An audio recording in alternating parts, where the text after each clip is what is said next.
my God, it's just such an unbelievable moment. Brandon, you also told me, as you can hear the chants from the crowd, let's go, Brandon.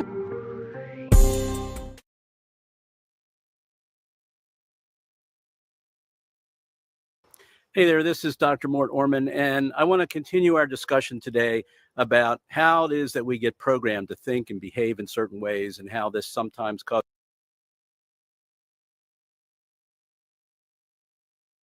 us to have lots of stress in our lives.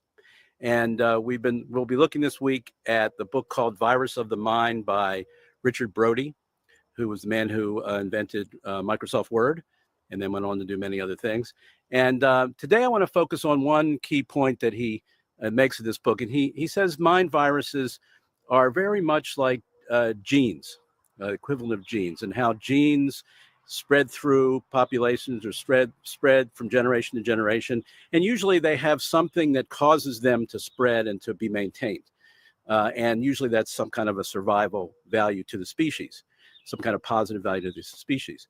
But he points out in here that mind viruses also spread through cultures and through generations, just as genes do. However, they don't always have a positive value to offer us. Sometimes they can be downright harmful, actually. So they don't always have to have, like with genes, sort of a positive value that makes our lives better or gives us some enhanced survival value. In fact, some mind viruses can be very, very damaging and very destructive, not only to us personally, but worldwide. So, for example, Hitler used the power of mind viruses to rise to power and to get millions and millions of other German citizens to go along with what he wanted to do and think how he wanted to think and commit, all the atrocities that were committed during that era of time. And he did it through mind viruses. So that's one of the interesting things. And in the book, he talks about what is it that makes ideas spread and circulate and get maintained. And he talks about a number of aspects of that.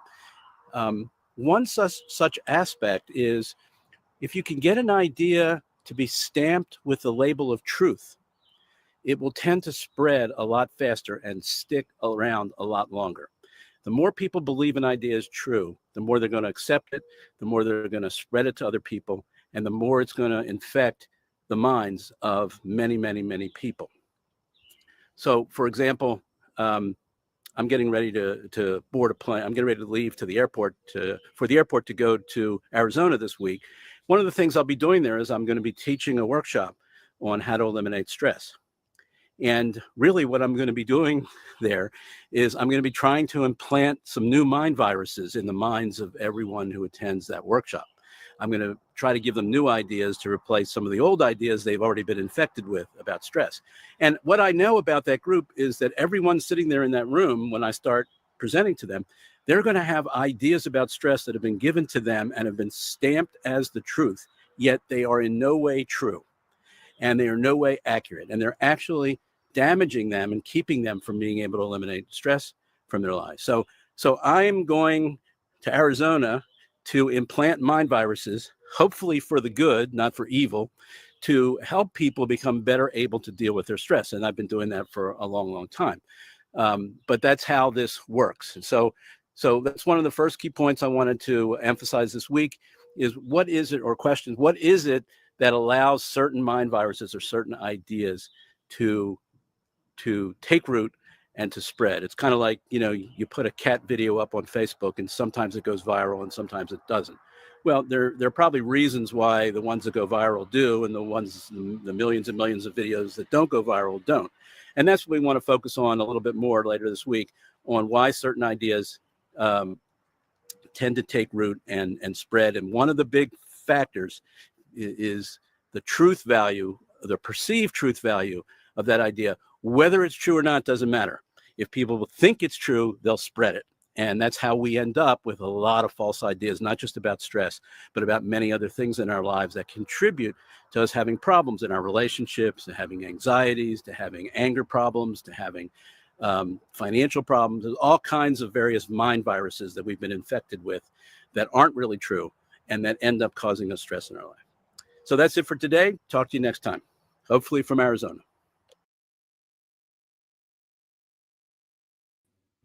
Greetings, greetings, greetings, and welcome back to another installment of Universal Conversations. I am Brandon Jones, better known as Universal Jones on these internet streets. And today, I did not feel like streaming, but I had to push through because I canceled my stream last week. And I'm going to have more of an open panel because I did not want to do this, but I did have something on my mind. I came across a couple videos today.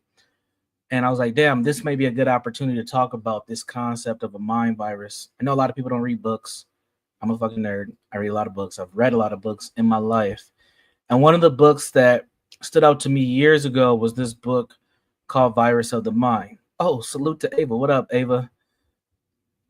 Virus of the Mind. This may be something of interest to you, Ava, is Virus of the Mind. I don't know if you've heard this book, but I introed it. I'll pull up a clip. I'll pull up a screenshot so people can know what it looks like.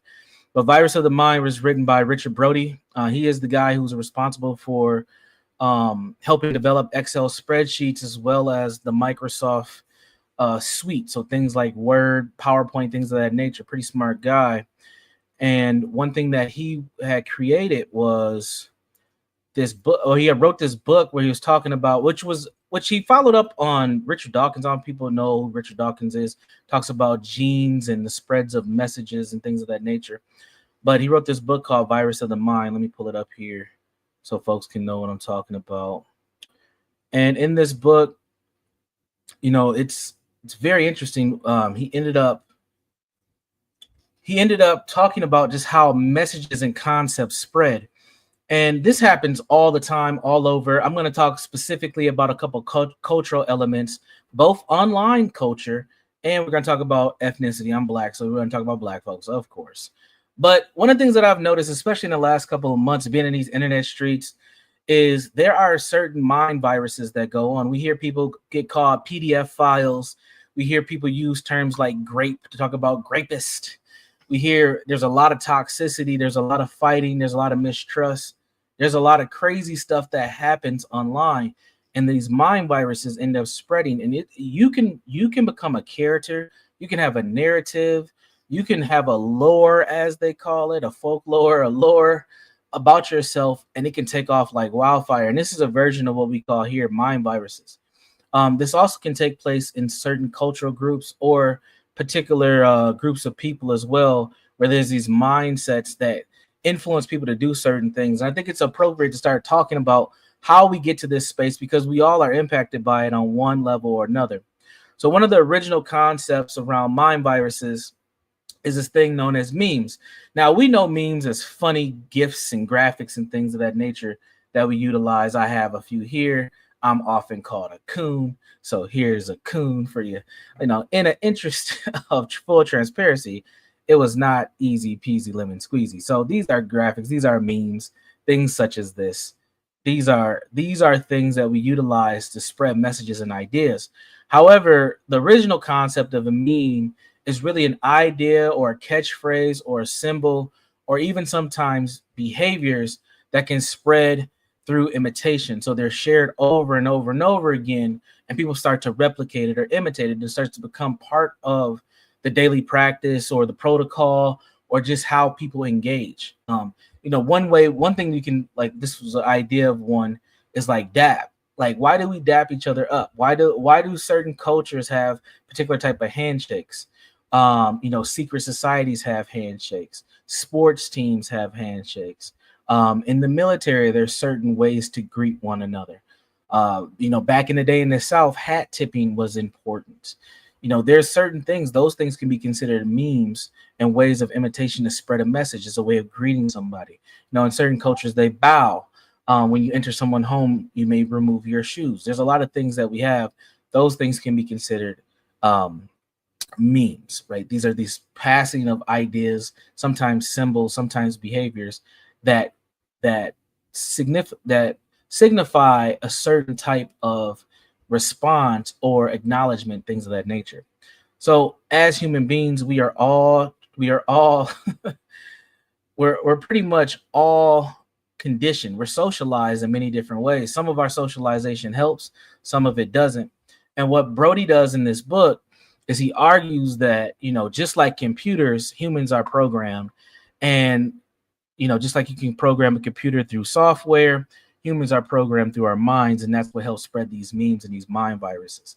Now, memes have been bastardized and dumbed down to mean these little funny things that we share online and we find to be, entertaining. But really, there's a bigger play here. There's a bigger aspect of what memes are, and we end up using them all the time.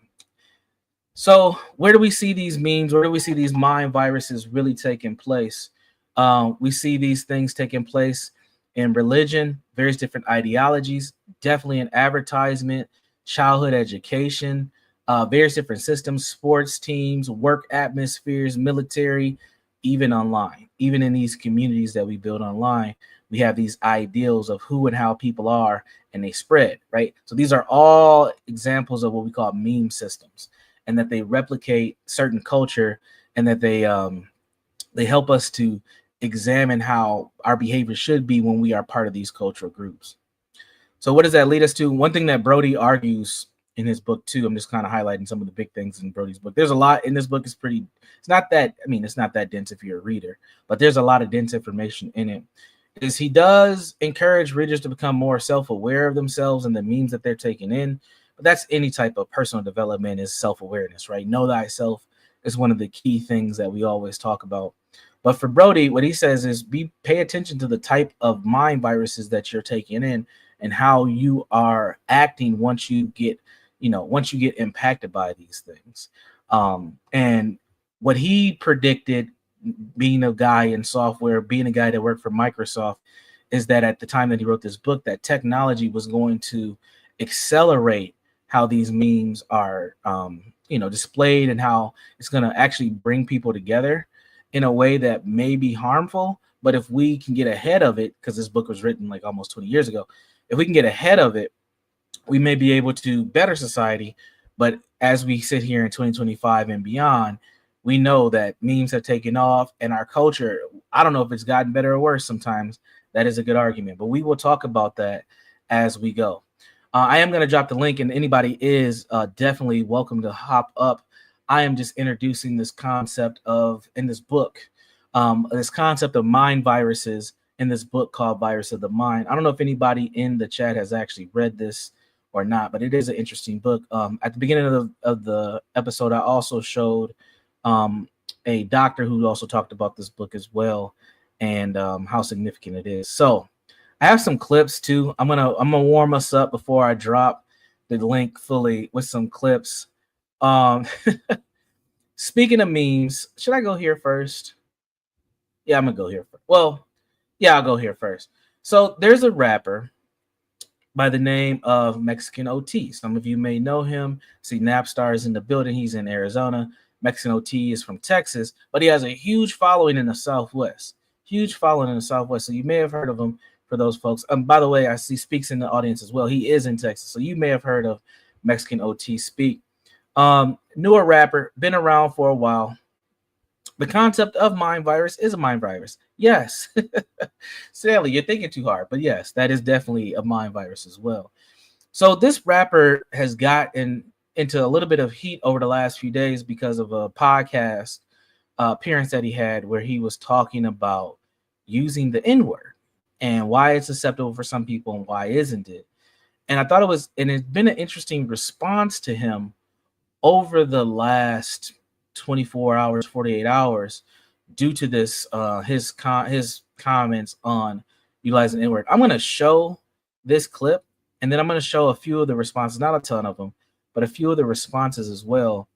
And I would love for some folks to weigh in, because again, we always get into this concept of who can say words, who can't say words. And I think this is part of the mind virus as well. There are some other things I'm going to introduce tonight too, but this is one for sure. So let me introduce Mexican OT to all of you and this concept of mind viruses. Give me one moment. Let me pull up the tab. One thing that I love StreamYard personally. I've been a StreamYard user for years. I mean, I'm actually grandfathered into the system where I only pay $100 a year for all the bells and whistles because I've been around for so long. But the crazy thing about StreamYard is it's pretty much built on Chrome, and you can't play like video clips through really any other type of video player outside of Chrome. So you have to get pretty creative on how you want to load your clips up to play them well. So this is going to come out of a Google Drive. Oh, that looks good. That looks good. All right, perfect. So I'm going to play this clip.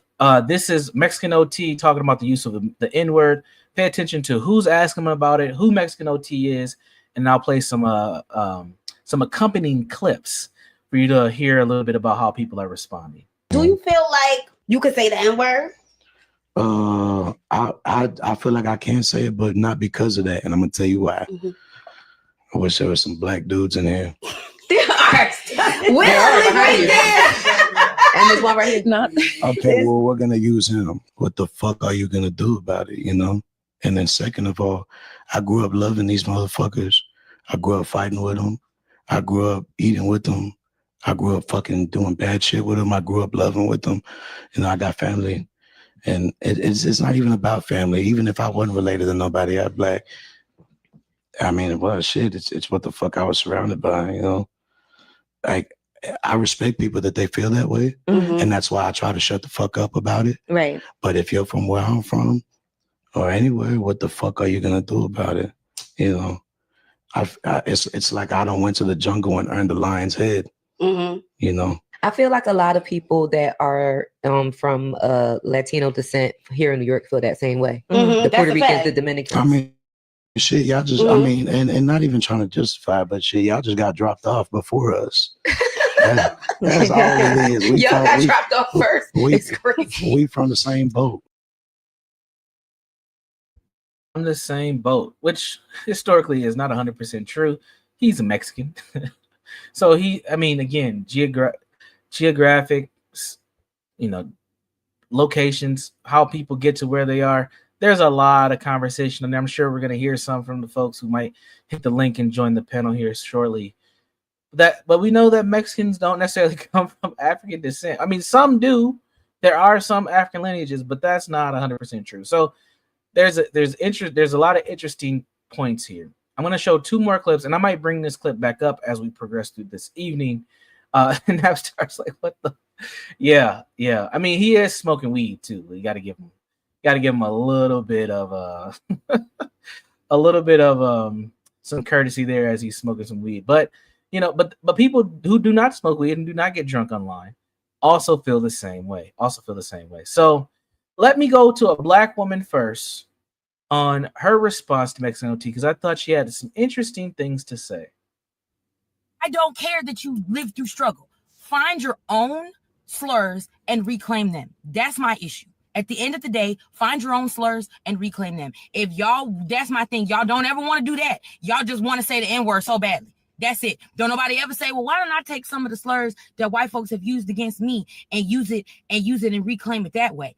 But instead, all y'all hear is slur. I want to say the N-word. Go to hell. Mexican OT wanting black men in the room when he was trying to defend his right to say the N-word lets me know that, in fact, black men are the ones who are co-signing this BS. And the fact that you thought having black men in there would like silence them from trying to clap back and let you know why you was wrong, which is misogynoir and misogyny. Trying to weaponize black men to invalidate the experiences of not only black people, but how black people feel around the whole Latinos using the N-word. And I've said it multiple times, and other people said it multiple times. If you don't look like me, you can be Afro-Latina and you can speak Spanish, but if you don't look like me, guess what you can't say? The N-word. I don't care if you grew up in the trenches. I don't care if you grew up in the hood. I don't care if your best friend is black. I don't care if your cousin is black. If you don't look black, you cannot say it. And then the fact that he threatened those women, because when he said, I can say it, but I'm not going to, but respectfully, if I do, what y'all gonna do? That was not only a threat to those women, that was a threat to the black community, because he just sat there and said that y'all not finna do nothing about the fact if I decide to say the N-word. I'm keeping it cute and respectful. But if I feel like being disrespectful, ain't nobody gonna say nothing. And that's a wild statement to say, and then nobody clocked that. That's a wild ass statement to say. Clock it, as the black women love to say, clock it. All right. So who can and who cannot say the N-word, right? This goes into the memetics thing, but who can, who cannot say the N-word? She opened her statement by saying, pick your own slurs.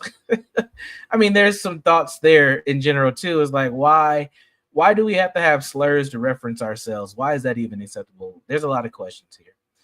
I found another clip of another woman again. I didn't see a lot of men talking about this, which was interesting. A lot of women weighed in on this, probably because he was on a women's podcast.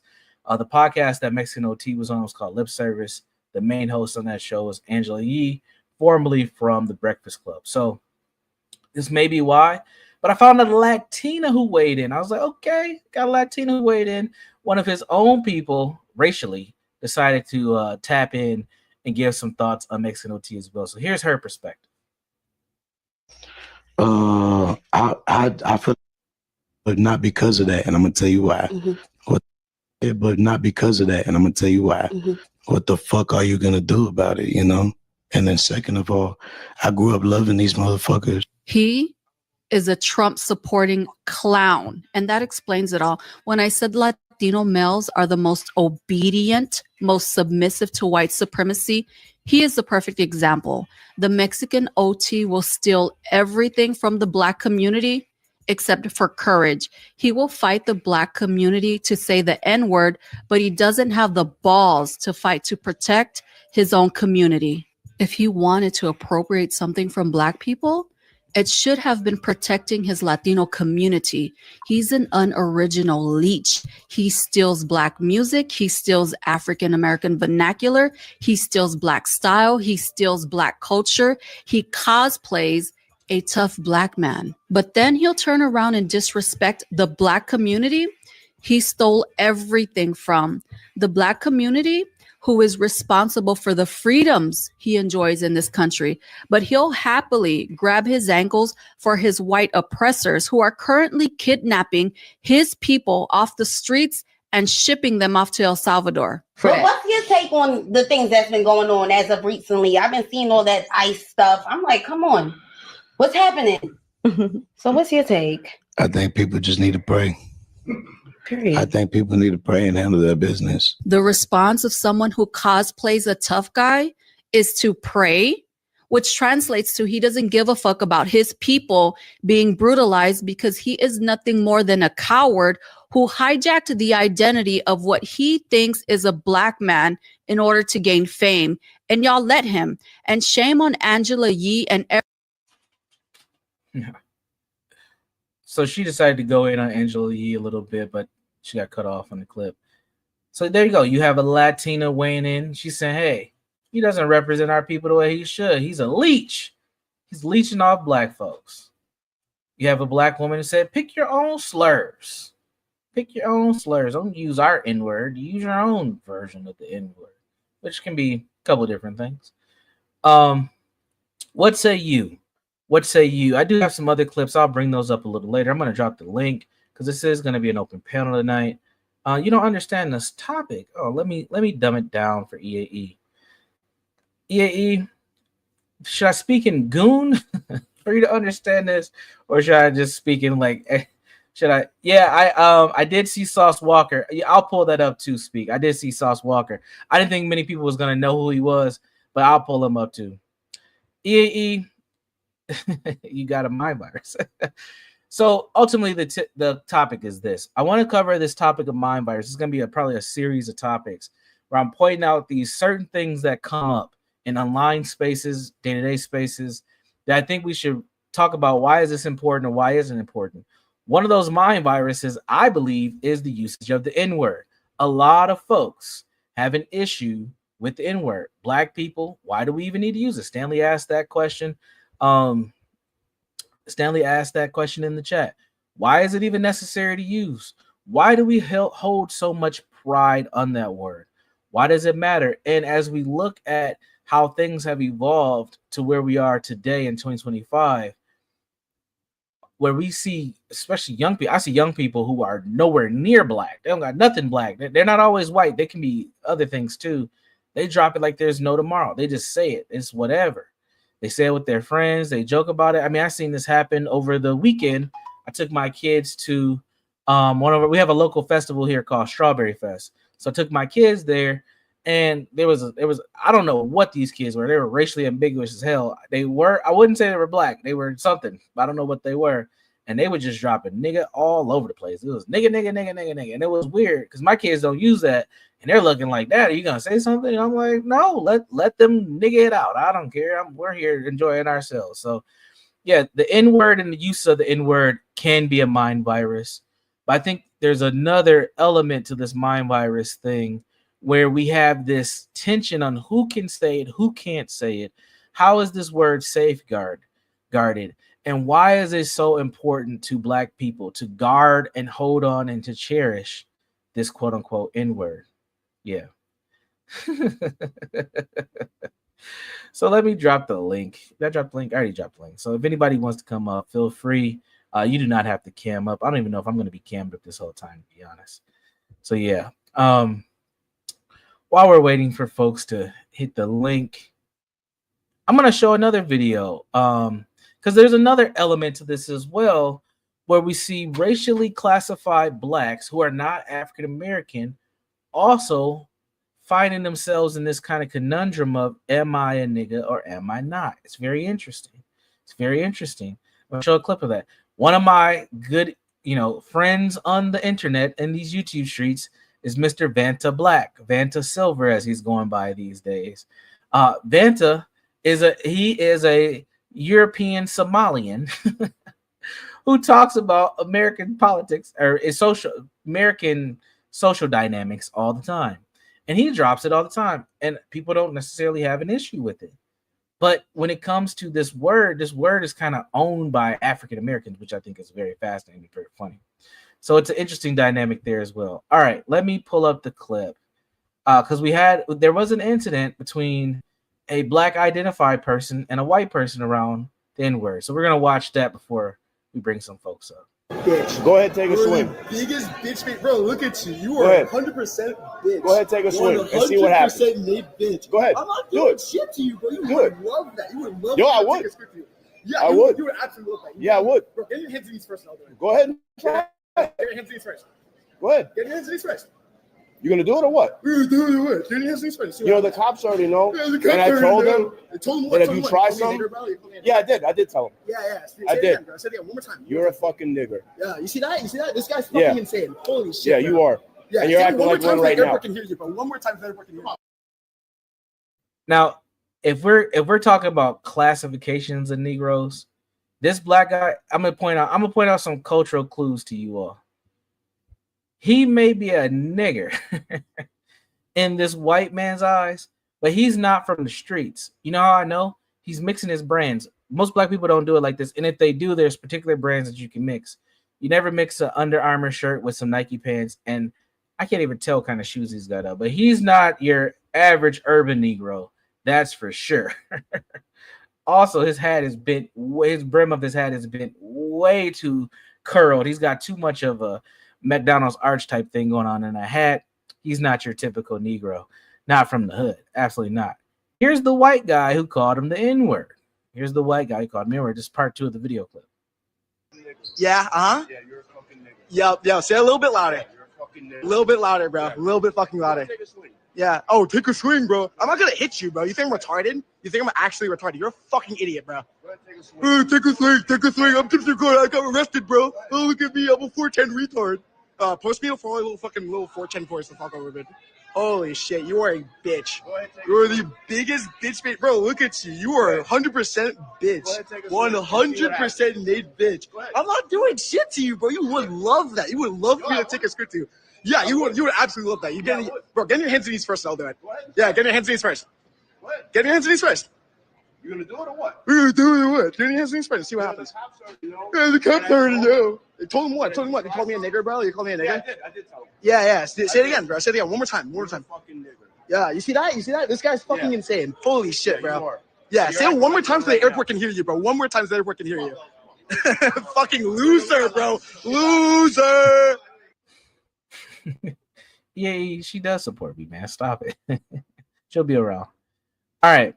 Now, I'll be honest. I don't know if that guy was white or not. He could have been a Latino, he could have been a Native man, he could have been fucking Pacific Islander for all we know. Who knows? He looks like pretty racially ambiguous himself, but he knows one thing: he is not the N-word that he's calling this guy. Yeah, the kid is kind of weird. Yes, he's one of those eclectic Negroes, right? Look at him. He's got a little CT in him, right? Stanley, can't you see the CT? Let's play this clip again. It's like 36 seconds. Bitch. Go ahead, take a swing. Biggest bitch, bro. Look at you. You are 100% bitch. Go ahead, take a swing. Oh, I seen the shoes. He's got Under Armour shoes, Nike pants, and Under Armour shirt, bro. He's in all type of violation. If he was in the typical urban black environment, he would get picked on because of what he's wearing. And that's unfortunate. It's the truth, though. He would get picked on for wearing that. Bitch. Go ahead, take a swing. Biggest bitch, bro. Look at you. You are 100% bitch. Go ahead, take a swing and see what happens. Bitch. Go ahead. I'm not do doing it. shit to you, bro. You do would it. love that. You would love Yo, I that. would. Yeah, I you would. You would absolutely love that. Yeah, I would. Bro, get your hands to these first. I'll do it. Go ahead and try it. Get your hands to these first. Go ahead. Get your hands to these first. You gonna do it or what? We're gonna do it. Get your hands to these first. You know, the cops already know. Yeah, the cops and I told them that if you try something. Yeah, I did. I did tell him. Yeah. I did. Again, bro. Say it again. One more time. You're a fucking nigger. Yeah, you see that? You see that? This guy's fucking insane. Holy shit. Yeah, you are. Yeah, and you're acting like one right now. Everyone can hear you, bro. One more time, everyone can hear you.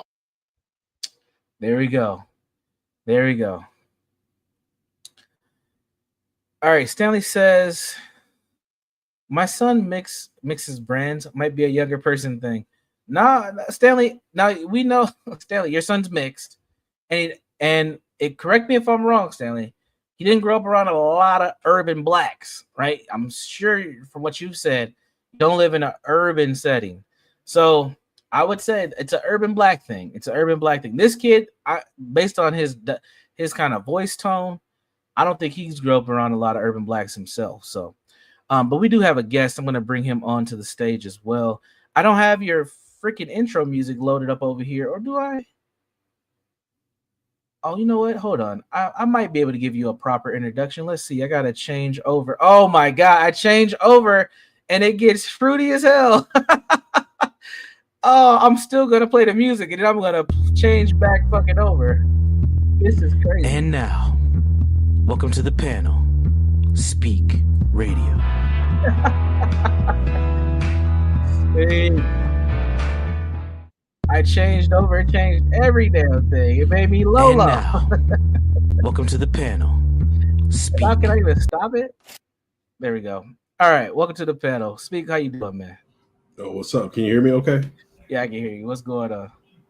You said we don't want speak, we want low. What a Did you see that? It turned me to low, man. That's insane. Yeah, I think you made EAE happy for a moment. Oh, you want? I'll give her a call. We'll see. We'll see what happens. I'll see if she'll pull up. She's been busy today, man. So what's going on? Speak. What do you think about this Mexican OT situation? Damn, it changed my banner and everything. What the fuck? I should never done that. Well, it's funny, right? Because like I know you said you had the Sauce Walker response, but he had two responses. Like he had the initial one where he said it wasn't a big deal. And now he reneged on that. Oh, he after he said like his homeboys said, no, you need to watch the full interview. So then he watched the full interview and he was like, oh, hell no. He's backpedaling. All right. Well, but come to find out, his people are from Honduras. So you know. Who, Sauce Walkers? Yeah. See, that's what I'm saying. This whole N-word thing, I honestly think we're at a point where we just need to let it go, man. What do you think, though? Well, here's my thing. Like, honestly, because, you know, I use it a lot. I call everybody. I don't give a fuck if you're white, Mexican, whatever. I call it to you. But that's just kind of because of the people who've been around my family. We kind of, when we get in our settings, you know, it kind of flies freely. But, you know, as far as like Mexicans, like, I don't know if you ever heard me on my feelings on Mexicans. Like Texas Mexicans are a little bit different from California Mexicans, whereas some of them we do have camaraderie with here in Texas, but there's still a lot of them that we don't really mess with per se, because overall they don't really mess with us. So, you know, find your own word to use. Don't be using the N-word. I'm sorry. Because you know, here's my whole biggest thing, and like. If you look at all the people that you can and can't talk about on the internet, like until we respect each other, nobody else is going to respect us. So that's what we got to take into context. Like, if you were going around calling yourself the K word in reference to the small hats, you would be canceled. But this N word can be allowed to just flow freely. Or let's say if I was doing it as far as like Mexicans, I was calling me the S word. I'm going around, yeah, my S word, you know, which for the Mexicans, bro, you get canceled. So it's because we allow that shit to fly. We need to be like the small hats, because let's be honest, those are the biggest victim mentality folks in the world. Yeah, I mean, absolutely, and they actually have some power to do something about it too, right? So they don't allow it to just go on. I mean, that's their bad things. They don't want you talking about them. Period. Yeah, you can't talk about them in a good manner. Remember what happened with LeBron when he said he just made a reference to a song and they made him kiss the pinky ring. So like we need to make it to where, because we do have some power, we just don't utilize it. Say more about that. What kind of power do you think we, as in black folks, do we have? Well, first of all, we got to stop. You know, we have these groups like the NAACP and shit like that. What have they ever done for the black community as far as, you know, fucking play victimhood, you know, and, you know, beg for shit, but they haven't really put their cause to use. Like, I mean, come on now. We've been in this country for how many years now? Oh, hundreds of years, and we still ain't got a hate crime bill. When the statistics show, because, you know, white people love talking about statistics. The statistics overall show that the black man is still the biggest percentage of people who are, you know, attacked in racially motivated crimes. Yeah. But, you know, Asian people got a hate crime bill over us. Make it make sense. You know, we got all these groups claiming that they're for black folks, but they're really not. They ain't done shit. What do you think about this? We got the biggest percentage of hoaxes as well. What does that even mean? So I don't know if you're familiar with what's his name? Winfro. Damn, what's his name? I'll get his name in a second. But there are people who've been tracking these racial incidents, and a lot of them being hoaxes. I think that there is some merit there. I don't know if we have the most, but there are a lot of false claims of racism. Bro, don't bring up Jussie Smollett. That's an LGB situation. Just because he happened to be black. Like, bro, this is that white technology shit right here. Like, so in that video you just showed with that black dude, like, look, okay, so this dude thought he could get old boy because he called him an N-word, that he could trigger him to hit him or something so he could press charges. Now, this is what happens. This dude doesn't fall for it, so he's got nothing else. All he can do is call him the N-word, but when that shit doesn't fly no more, they got nothing. They got nothing. Okay, yeah, there has been some hoaxes. Let's not talk about white people that cried wolf. You want to go there? Yeah, let's go there. We got plenty of white folks that have cried wolf. Here, I'll pull up. So this has actually been studied, and this Stanley might find this interesting. Somebody actually did some damn research finally on something. But let me see if I can find a short clip of him talking about it. When a white person calls a black person the N-word and it just rolls off of you, they don't really have shit anymore. So it's like, what do we do next? Because that's what they're trying to do. They're trying to say that to get a reaction out of you so they can press charges or some dumb shit like that, or, you know, get you on video. But when you don't react to that shit no more, it's like they don't have nothing. Right. No, I agree with that point for sure.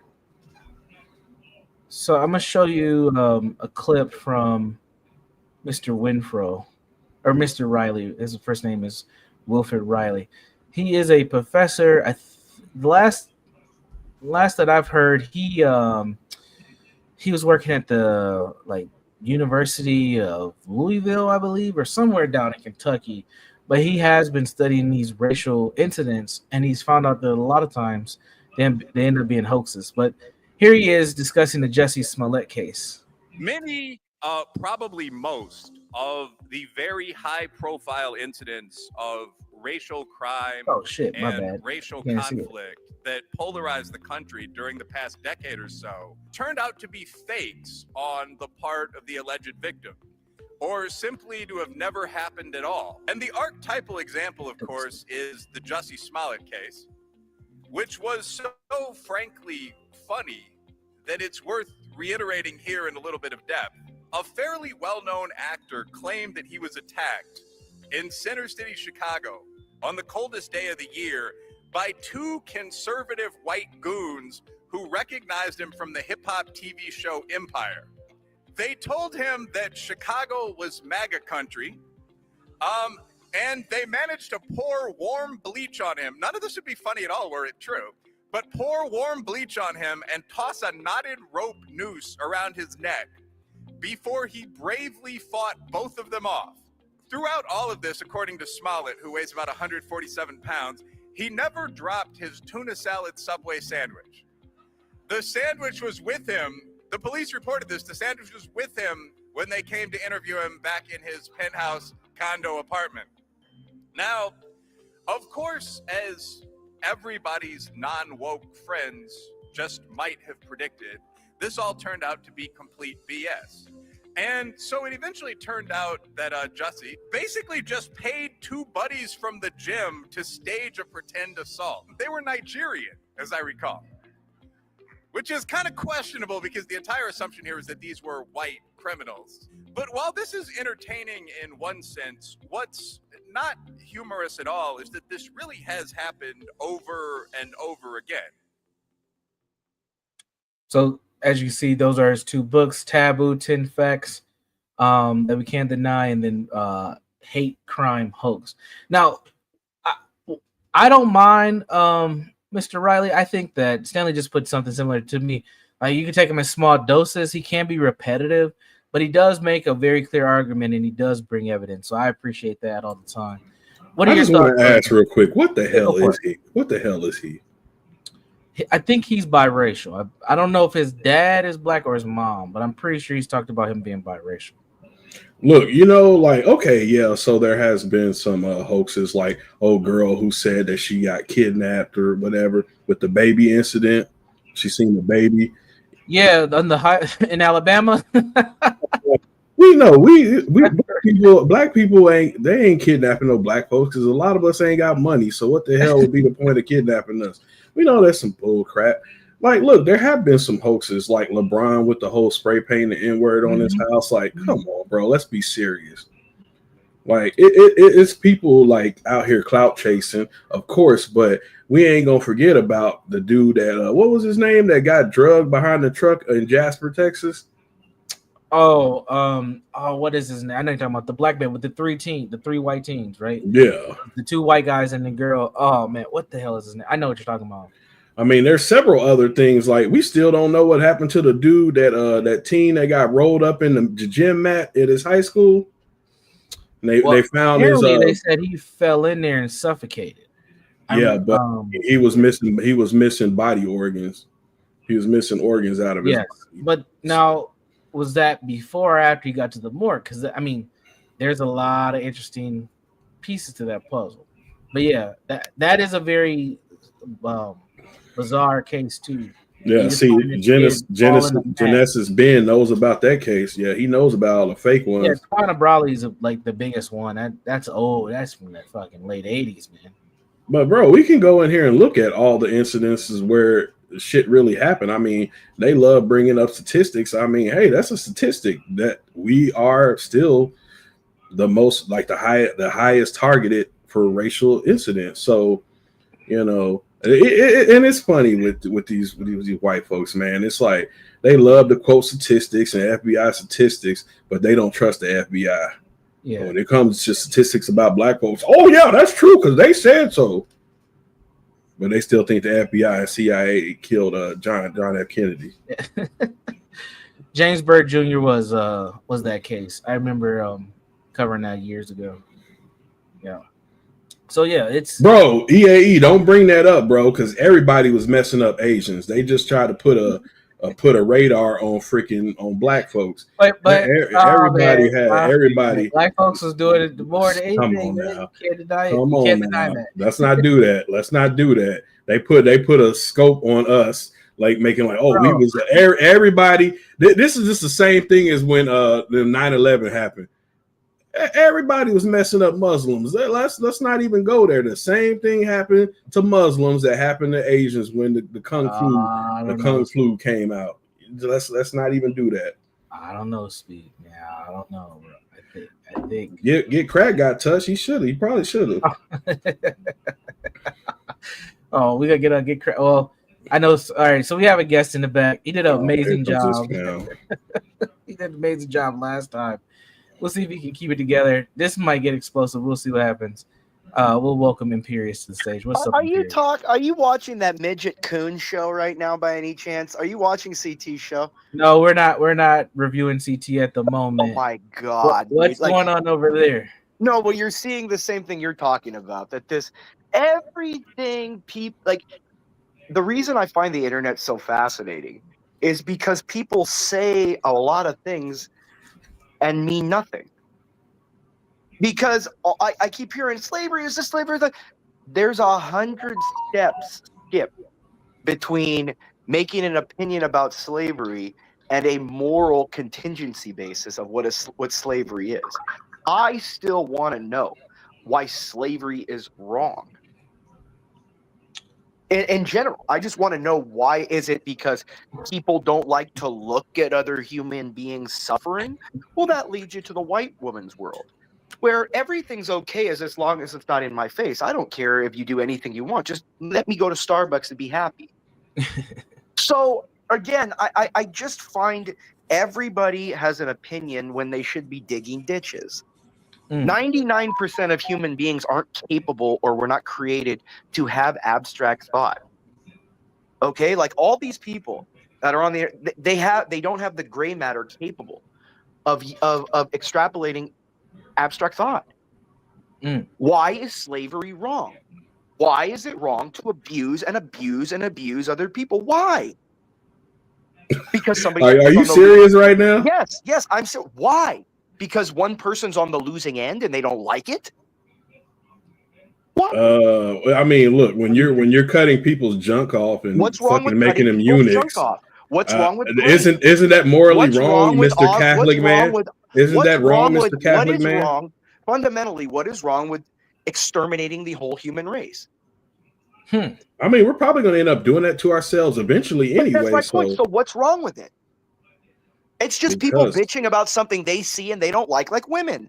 Oh my God, he said nigga. It's worse than if you take somebody into a back room and execute them with a lethal injection. Just don't skip it in front of me. I gotta be able to go to Starbucks. That's what I hear. That's all I hear. Because I would much rather live in a world where a cop can just roll over, see an illegal, pop him in the head, and then drive off and let the body rot. And I want to know why that's wrong. Yeah, he would, Stanley. I mean, I feel like that's where he's coming from. I'm not an Islamist. I'm an actual true Catholic. I mean, we crucified the Muslims.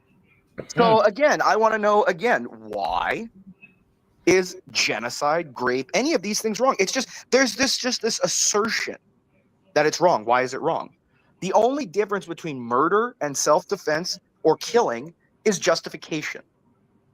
Now, what if you were told by the creator of the universe that you're justified to do anything you want to anybody else? Because that's what Catholics were told. What is loosed on earth by you will be loosed in heaven.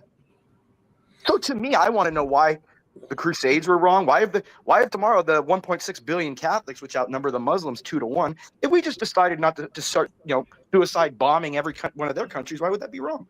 Yeah, but y'all not gonna do that because y'all are pussies. Wait till we get pushed to the point.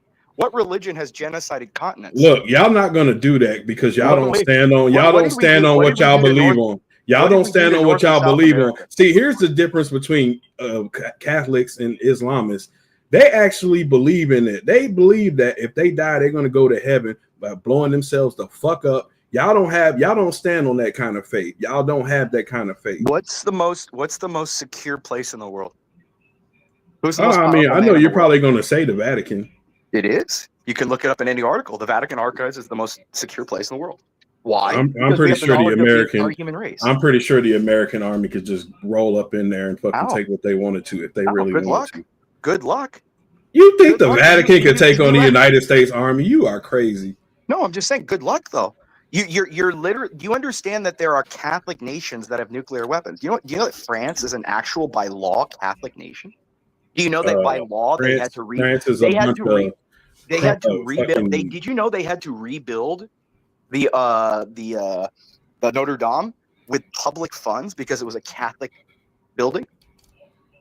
Bro, you don't know anything about who controls the world. really give Catholics way too much It's not, no, fucking. who is the only religion? Who went over to China and punked Xi Jinping to make it so we're the only religion acknowledged by the Chinese? And you Who think did he that? believes that? Who's believing it? Who's the only Xi stands on that? religion able to You be think Xi practiced stands openly? on that? Who's the only religion in China that can practice openly? I don't know, dude. I don't live in China. Rome. There's a reason why, dude. You don't understand. Who is the largest shareholder of BlackRock, Vanguard, and what's the other one? Stateside. States. Who are the largest stockholders? The Roman Catholic Church. Who is the largest bank in the world? The Roman Catholic Church. Who is the oldest organization in the world? The Roman Catholic Church. Everything comes.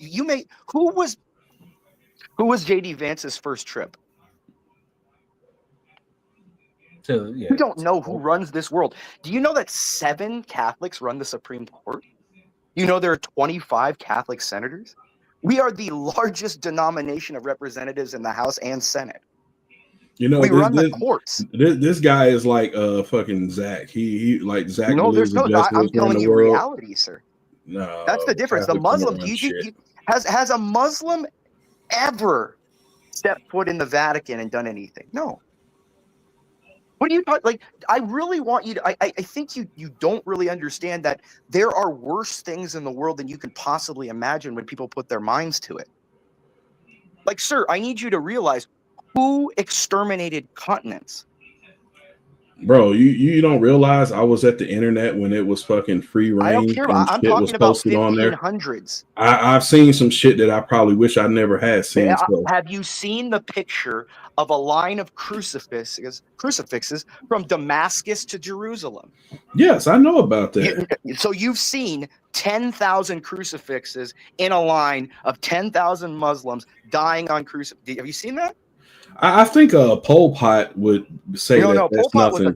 Pol Pot was insignificant compared to what the Romans did. Do you know what flaying alive is, sir? Yeah, that's when they skin you alive. And who invented that? I don't know. Why don't you inform Who invented? me? You ever heard of the sack torture? The sack torture? Where they took a poison. Yeah, they took a poison snake, a chimp, and a lion. Oh yeah, they put all those in a bag. And they threw a guy in a bat and a rat in a stack and threw him in the river. Or what about the golden calf torture? Yeah, we know the brazen bull. Yeah. So again, you're dealing with if you're talking about extremes, okay, the Muslims may believe it, but they don't believe it themselves. They want to believe it. What I'm saying, they don't actually believe it because you understand that Muslim law, it takes 5 witnesses to confirm that a person is gay. So you understand that they butt fuck each other all day, and they can't tell on each other because they just do it by themselves. Well, we know they have a gay culture because look at them dressing up little boys like girls and having them twerk for them. But what I'm saying is they actually are committed to doing what they say they're going to do.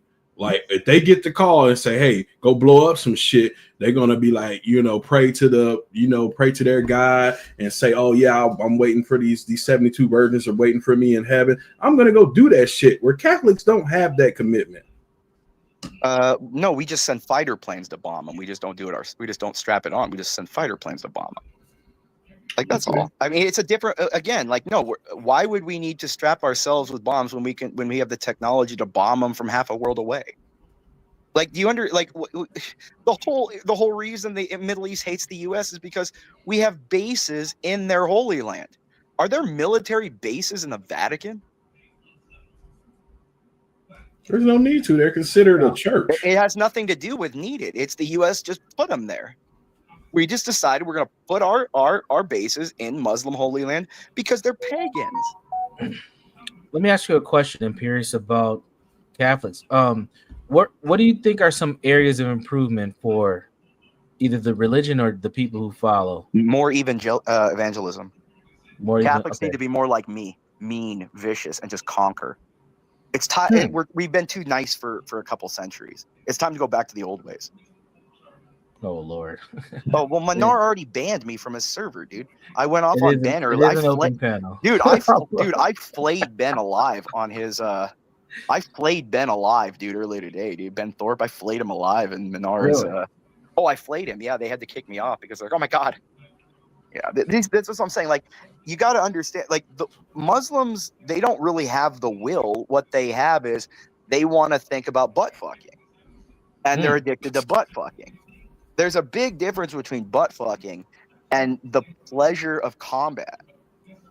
Like you understand that, like, the Knights Templar and things like that, like, that wasn't just like, oh yeah, we're gonna kill ourselves just to kill ourselves and go see God. It's the pleasure of imposing God on other people. And why off yourself when you staying alive can take out 50 compared to 5? Like, that's what I'm saying. I just don't get, again, the Muslims, they throw all these suicide bombs. Great, okay, you suicide, but that means you've lost all your force. So I'm curious, when you pose the question, why is slavery wrong? I feel like you're one of those people that go around quoting that Bible verse where it says slaves obey your master, but you never continue on to the next part of it where it says masters be kind to your slaves. I feel like you're one of those people. I'm probing an internal critique in that I believe slavery is wrong, but I can formate why. I can tell you through objective logic and objective morality why it's wrong, not my preference. Everybody else just doesn't like it because of the way it looks, or that they think about it and it makes them feel tinglies. Personally, I don't feel anything when I see 1 million people in chains breaking rocks, but I'm told by a superior intellect that this is wrong. And so I understand my inferiority to omniscience.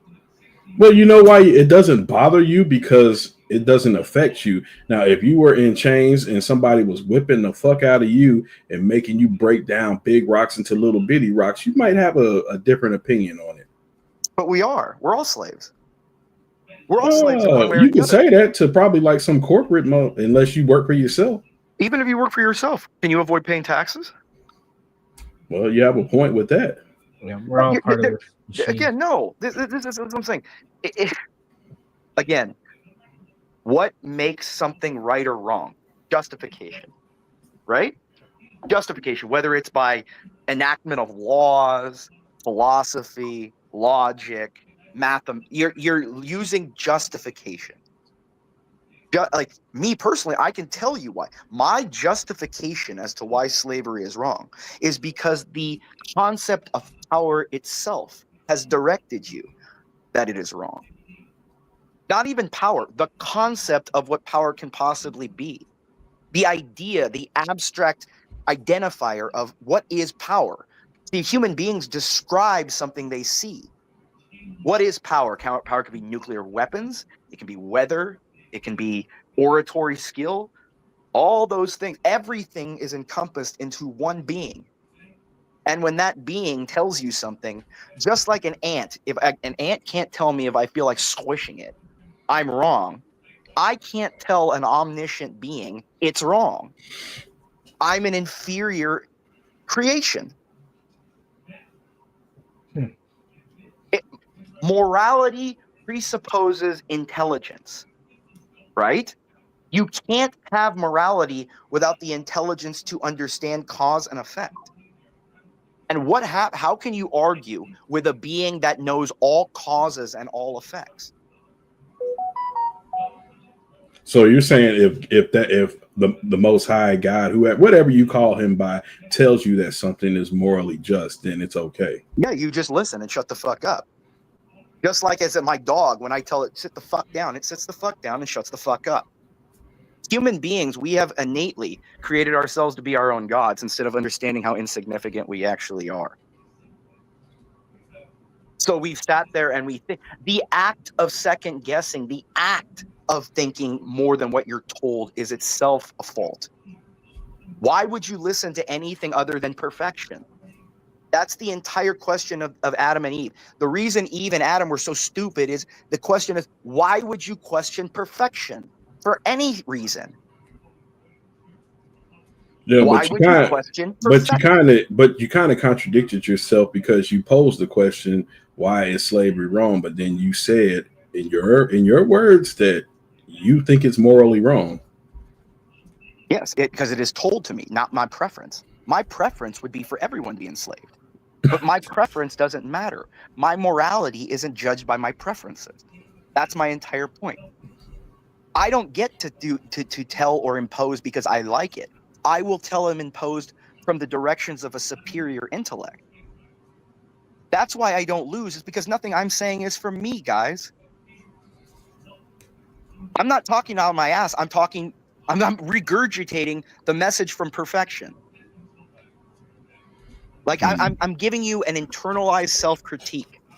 Why is slavery wrong? Is it wrong because you just see it and because of our human experiences, you get a weird moral tingle in your heart? Well, where are all those feelings, emotions? Where is that identifiers, that abstract coming from?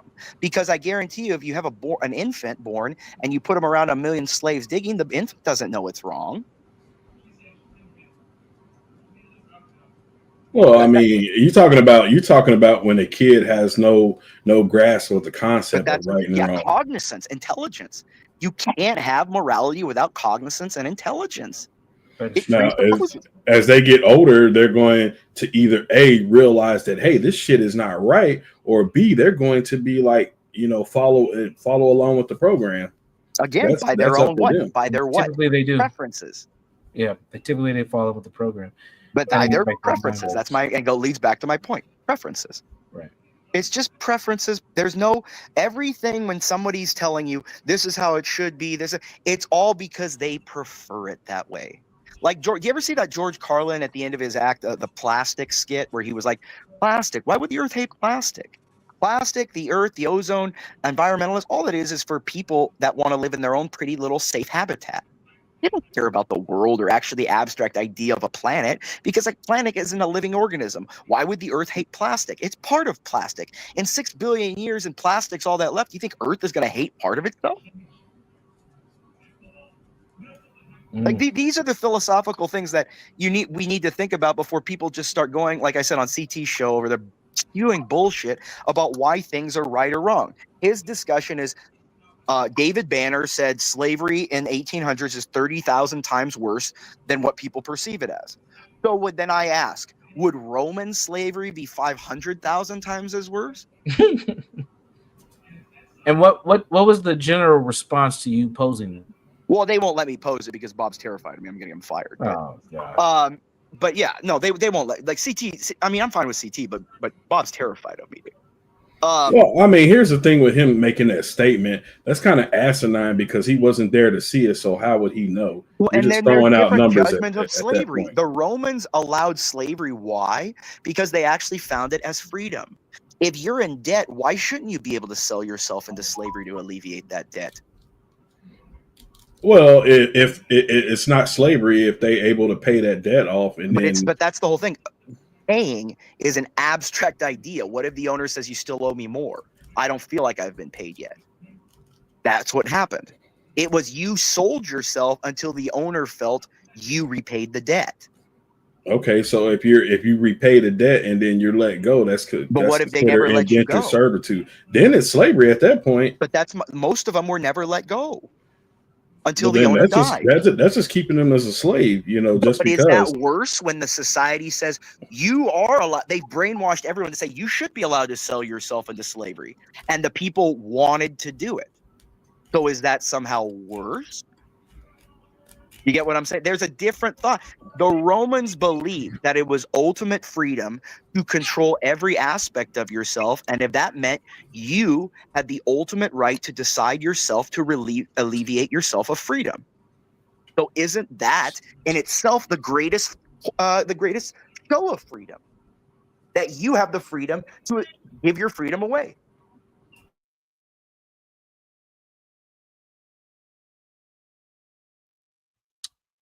Fascinating.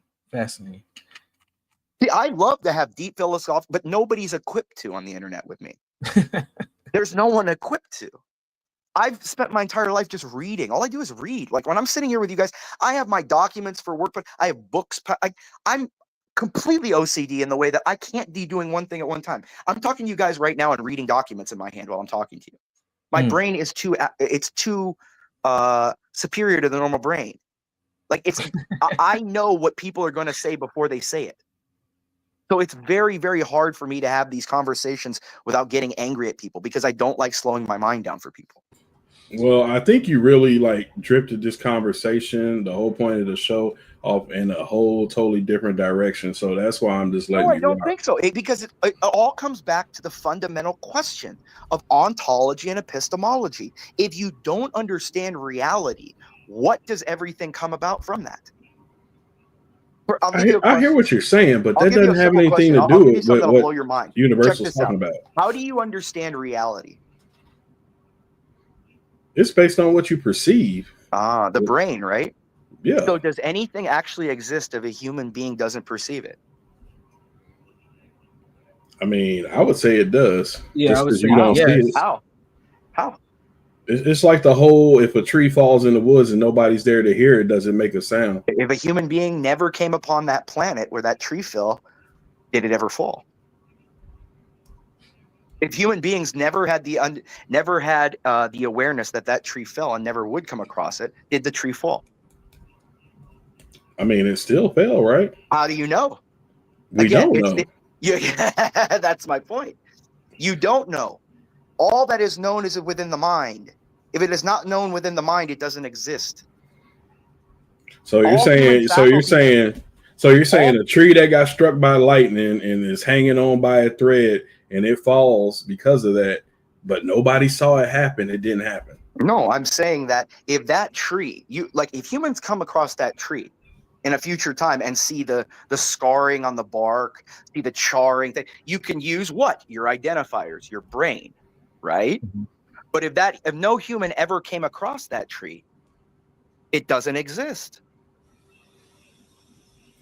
I mean, it still kind of exists. It doesn't though, because you could make an abstract to say you think it exists, but you'd never know. It's a Schrodinger's example. It's both existing and not existing. Because it can only it has the possibility that it may exist in an abstract concept, but you have no assurance it actually exists.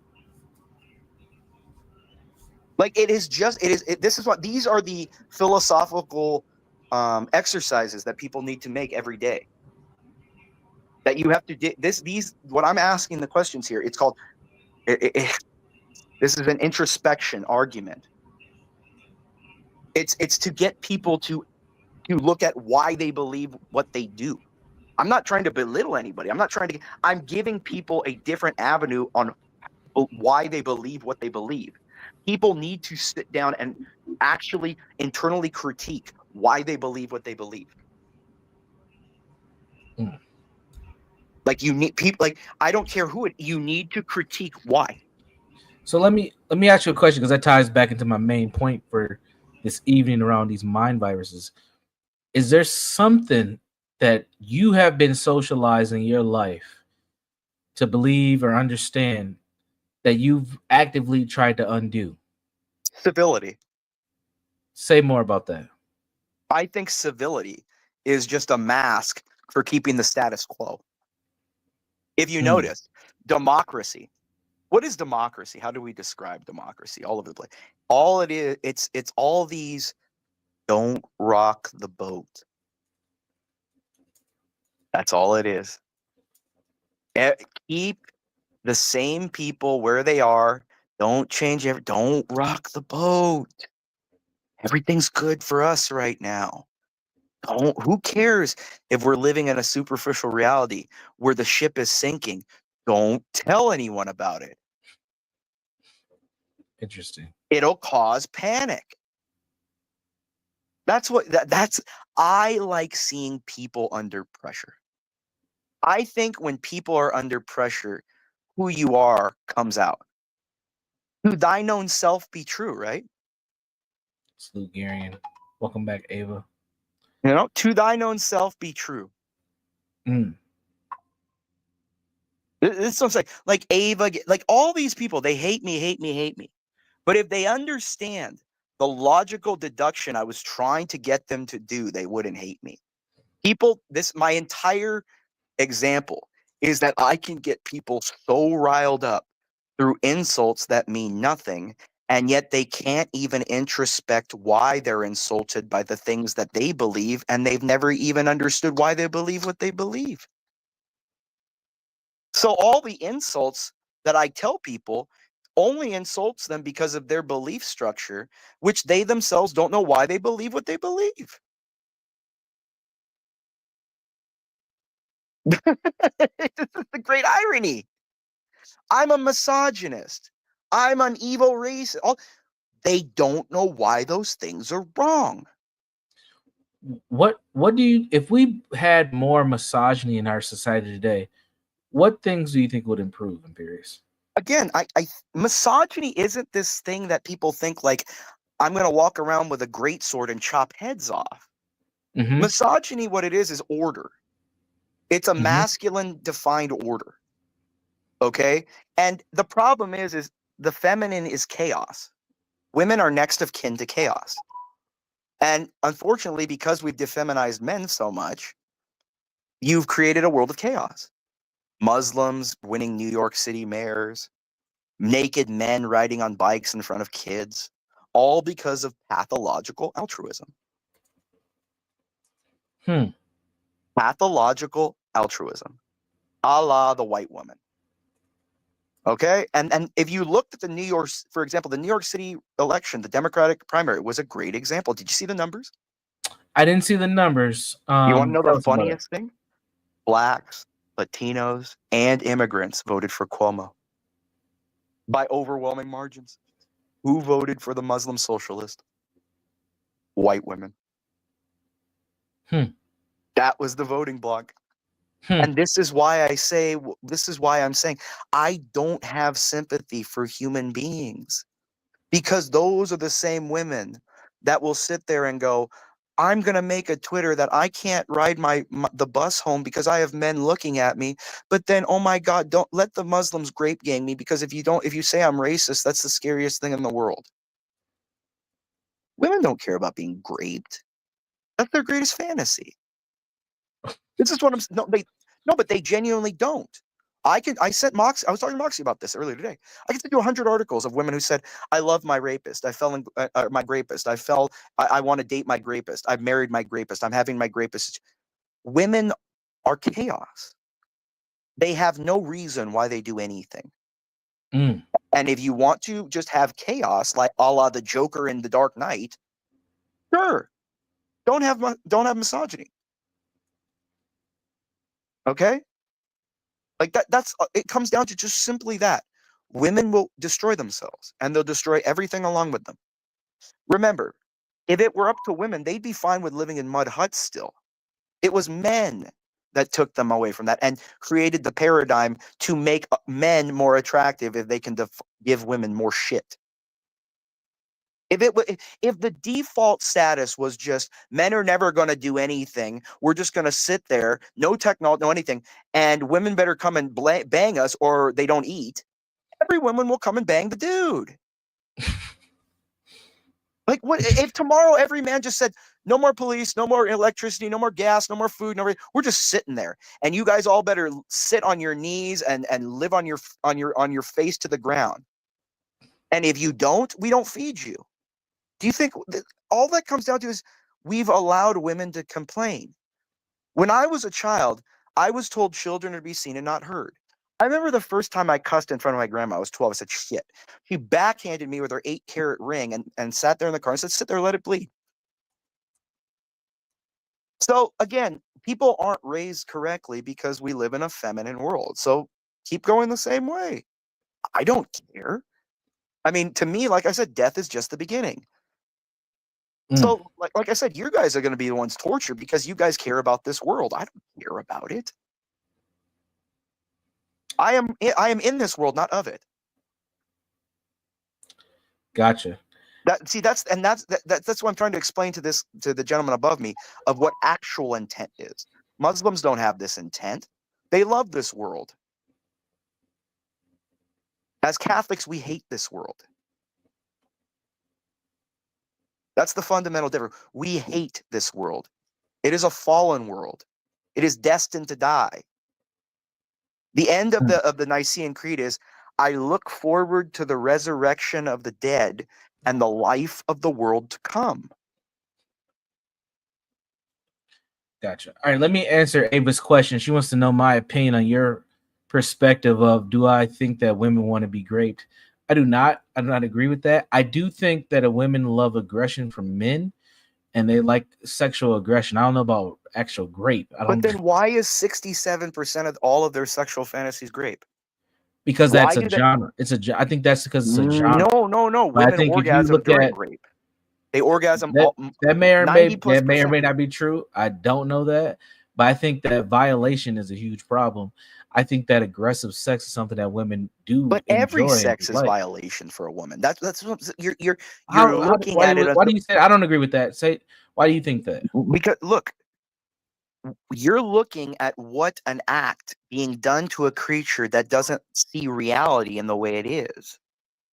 Okay, if you're rich enough, there is no grape. Okay, Whoa. if you are Genghis Khan, there is no grape. Women don't see it as grape.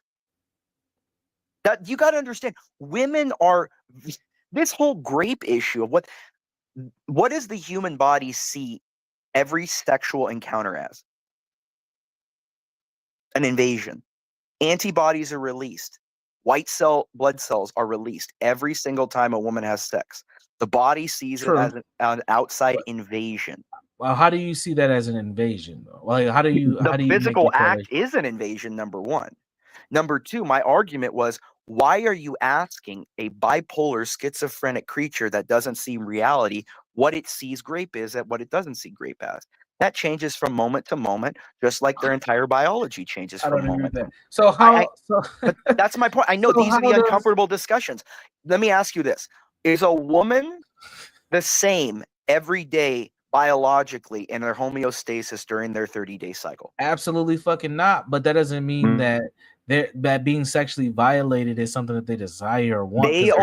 What they see as sexual violation changes from moment to moment, from guy to guy. That's true. I don't agree with that. Yes, it is. Why do they say? Why is it that studies have conclusively shown that if a woman is sexually assaulted by a rich man, she does not see it as rape? She sees it as her fault.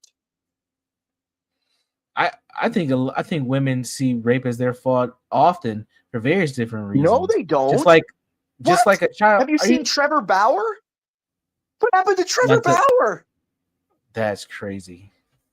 What are you talking about? This is what I'm saying. I've been around so many women. I've fucked so many women. I know them so in depth, dude. I'm trying to get you guys to understand this. But they have no standard of what they believe. They can't. They're not capable of it. Okay. Let me explain this to you. A woman will conform to whatever man she worships. I don't disagree with that. If there is a warlord, okay, you ever heard of war bride syndrome? No, tell me what that is. Look it up. It's the propensity for women to kill their young and marry the very men that killed their husbands. It's what happened in Nazi Germany. It's what happened in Russia. It's what happened in every country that's been conquered from the beginning of time. They're going to go to the most dominant species. Happens in animal kingdom as well. And they literally see the man who just killed their husband in front of them as sexually attractive. Just like on that Joe Rogan interview when the woman said, I was married to a guy and I saw him lost a fight and I literally had to divorce him because I can't see him once he lost. People do not understand what women are. They are less evolved than men are. But how does that translate in every to aspect? Their them enjoying being body is less raped? evolved. They have an open wound. Like the reason why men can go on journeys, fortify things, is because we're all closed up. God sewed us up correctly. Okay, women were always the inferior, the helpmate, the adequate helper. That means take the dick every day and shut the fuck up so men just don't kill everybody. That is the existence of woman. If you want to live and you don't want men to just kill everyone and the whole species, take the dick and shut up. But how does that correlate to them enjoying to be grape? That's where, because they do. Because That's I'm agreeing with idea. I'm agreeing with about 90% of what you're saying right now. But the grape thing, you lost me there. I don't understand how do you make grape that grape is a construct. There is no such thing as grape. If you look at a lion, for example, do you know the lion's dick has actual needles on it? No, I have not studied lions' dicks. Tell me more. Like I said, I study everything. And lions' dicks actually have needles on them. That's why their actual normal mating is 100 times more brutal, violent, and grape-ish. But we don't call that grape. It's a female paradigm. Grape doesn't exist. Wow. Grape doesn't exist. It is just an imagination on a preference. That's what I'm trying to say. It's a preference. It is a preference. You are describing a preference that human beings prefer not to think that women shouldn't have a choice. Why? Why is that wrong? So how do you justify or even describe a lot of the psychological and issues that women who have been great because they're chaos. They're next of kin to chaos. They're biologically they're unstable. They are not. Women, through most of their history, they bleed every month, right? Yeah. You know how far can predators smell blood? It depends on the predator, but typically pretty far away. So did women leave the house very often? No. So again, this is nothing. Men have created a society where it's just this default now that we could never imagine how the real world is. This is just how it is. How we are now in a modern first world city is just the way of the world. Are we kidding ourselves? Have people been to China that 80% don't have water and food? Like CT, look at all Shanghai, these beautiful cities, and all that. Everyone is so taken aback by shiny little things and don't know the reality of how things actually are. This is what I'm saying. Like grape, what the fuck? Grape. That's a normal occurrence for women.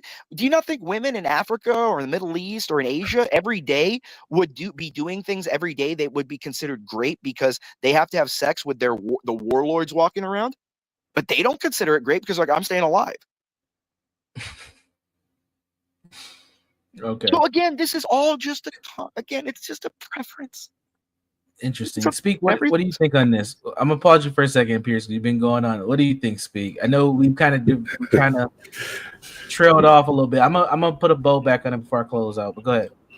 This is a lot to take in, but I'm not going to condone the whole grape statement. But I have met a few women that do find that as a kink, like a great fantasy. Yeah, I will say I met a few. Single largest female fantasy, as self-reported by women. They want it. What is the song "Rude Boy" by Rihanna about? Come on, take it, take me, take me. Everything is that's the look. Everything a woman says is bullshit. When she says, I don't want to die, she wants to die. When she says, I don't want to be, they want to be great. Everything a woman says is bullshit. I don't even just like I don't give a fuck about what a 5-year-old says when it's walking by me in the fucking aisle of Target. I don't give a shit about what some inferior it's like, it's as if I was listening to Mandarin. No word by any woman has any weight of anything because they're a walking hole, dude. And the only reason that everything they are is just because men play the game that men think, oh, it's easier. And I don't want my girl to be, taken from me by other stronger men. So let's just let women choose and stuff. It's all just because of weak men. It's because the idea of grape is an agreement between the weak men that we don't want to worry about strong men killing us and taking our women, so we'll all join together as the weak mob and overpower the strong few to make this a standard. Because I can guarantee you, when Genghis Khan was entered Europe and over all of Russia, there was no rape, no idea of that. They just walked into town, did what they wanted. But you know, most men are not Genghis Khan. They don't hold that position of power. Yes, they are. And no. And yes, they are. A lot of folks who end up being raped by folks that they actually know, unfortunately. And these men don't have the status of a Genghis Khan. These people aren't in a level of influence or authority where they have that access granted to sex where if you don't comply, you may end up losing your life or harming someone in your family. But I still don't see why that's wrong. If a woman's existence is to take dick and they don't want to do that, why is that wrong? Like this is what I'm saying. You're going back to around forcing yourself on women, bro. It's not forcing. It's not for. Okay, so let's say all women tomorrow said we're not going to breed and allow the human race to survive. Would it be okay to grape? They're kind of already saying that now. Okay, so would it be okay to grape them then to make sure the human species? Why? I wouldn't agree with that. So you're saying the extinction of the human species is less damaging than the preferences and the feelings of a woman. No, I think we're in a society where women are so horny. They say one. You just said this yourself. They say one thing and do another, so they can say that all day. I don't think that we need to go on a brigade to start raping women. That shit's crazy. Are you kidding me? I'm saying, why is it wrong if men just started doing it? Women's function is to breed. Because you don't go around violating people like that. That's insane. What do you thought? We're being violated every day. You're being violated? How? Yes. What is our country based off of? Cuckoldry. All of your tax money goes to social services. So you equate paying taxes to graping women. But those are equal in your mindset. It's graping you, yeah. Oh, let me explain something. That's insane. No, let me explain something to you. Where does your money go to, predominantly? Well, the things that I wanted to predominantly, but if no, your money goes predominantly towards social services, entitlement spending. Okay, and who dominates the entitlement spending? Sure. Who dominates entitlement spending? Women, single women with kids. So you're literally working to alleviate and help breed from the superior men who grape these women, and then they don't say it's grape, and then they say you normal guys grape them. Do you understand the joke? These women are gonna let these gangsters or drug addicts or whatever, they will drug these women, have a kid with them, and then the women will blame you normal nice guys that it happened to them, that you're graping them because you're not giving them everything they want.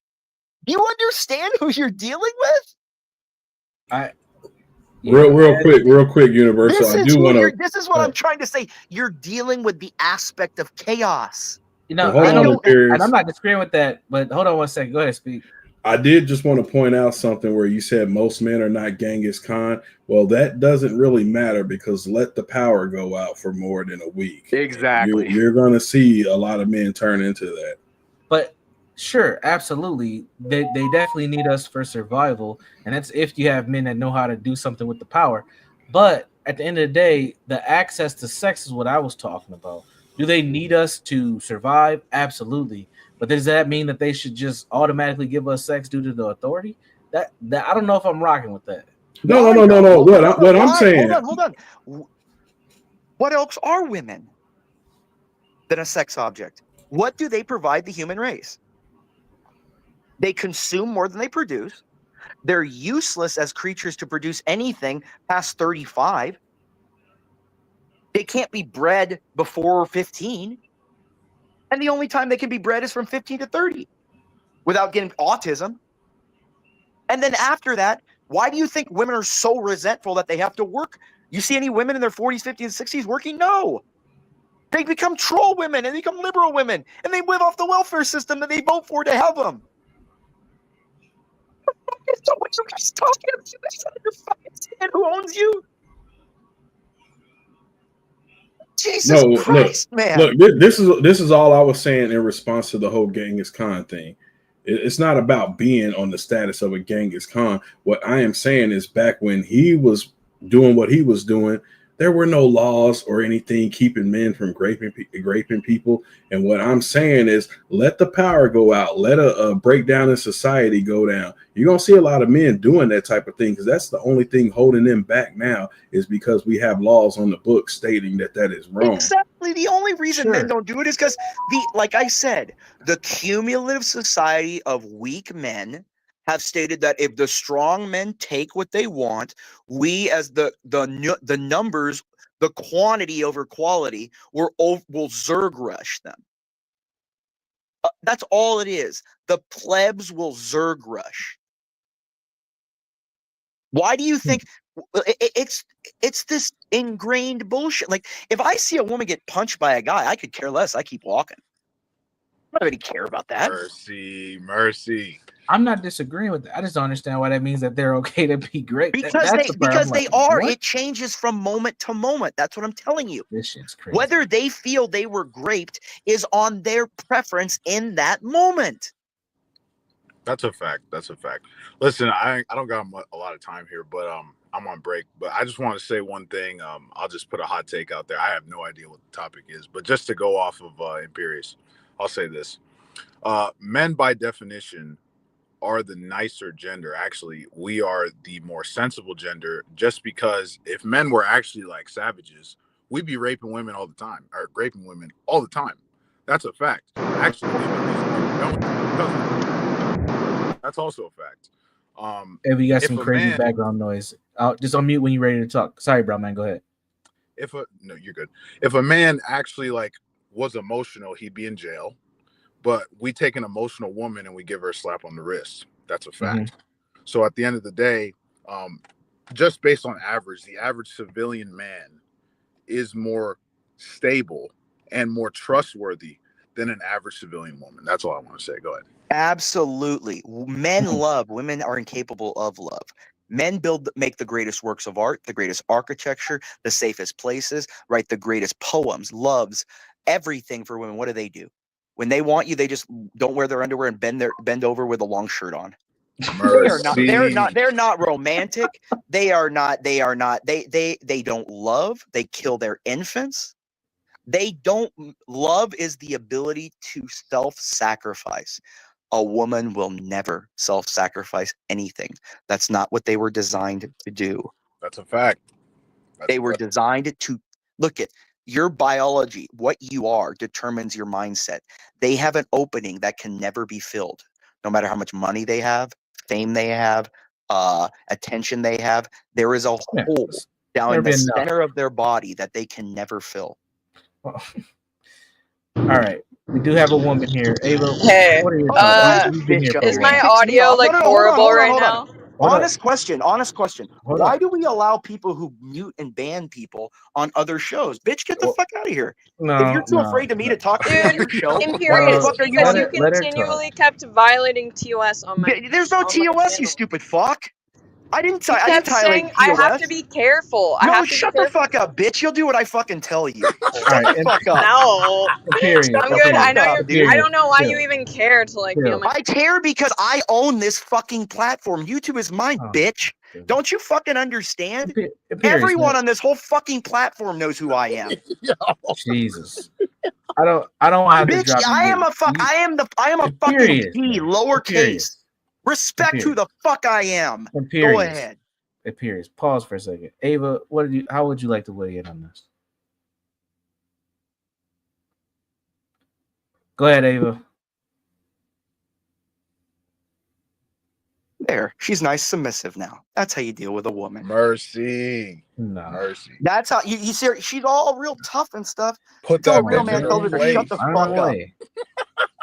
Until a real man, this is what I'm saying. And you know the difference? She'll go home and rub herself out to what I just said to her. That's what you guys don't fucking understand, dude. She's a fucking nutcase, just like every fucking woman. I mean, she is a whore. That's a fact. Yeah, they're all fucking whores. Low pierced her tits and her clit. She's got 14 fucking cats. Okay. All right. Sorry. We're not gonna talk about folks. I'm just saying they're all whores. Fine, Ruby's a whore too.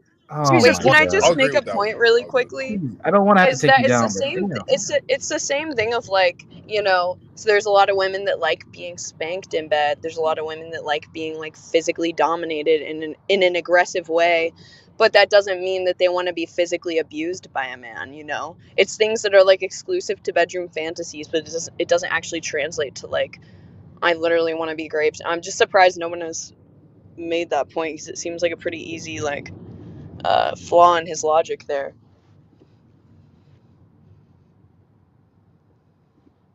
That's all I wanted to say.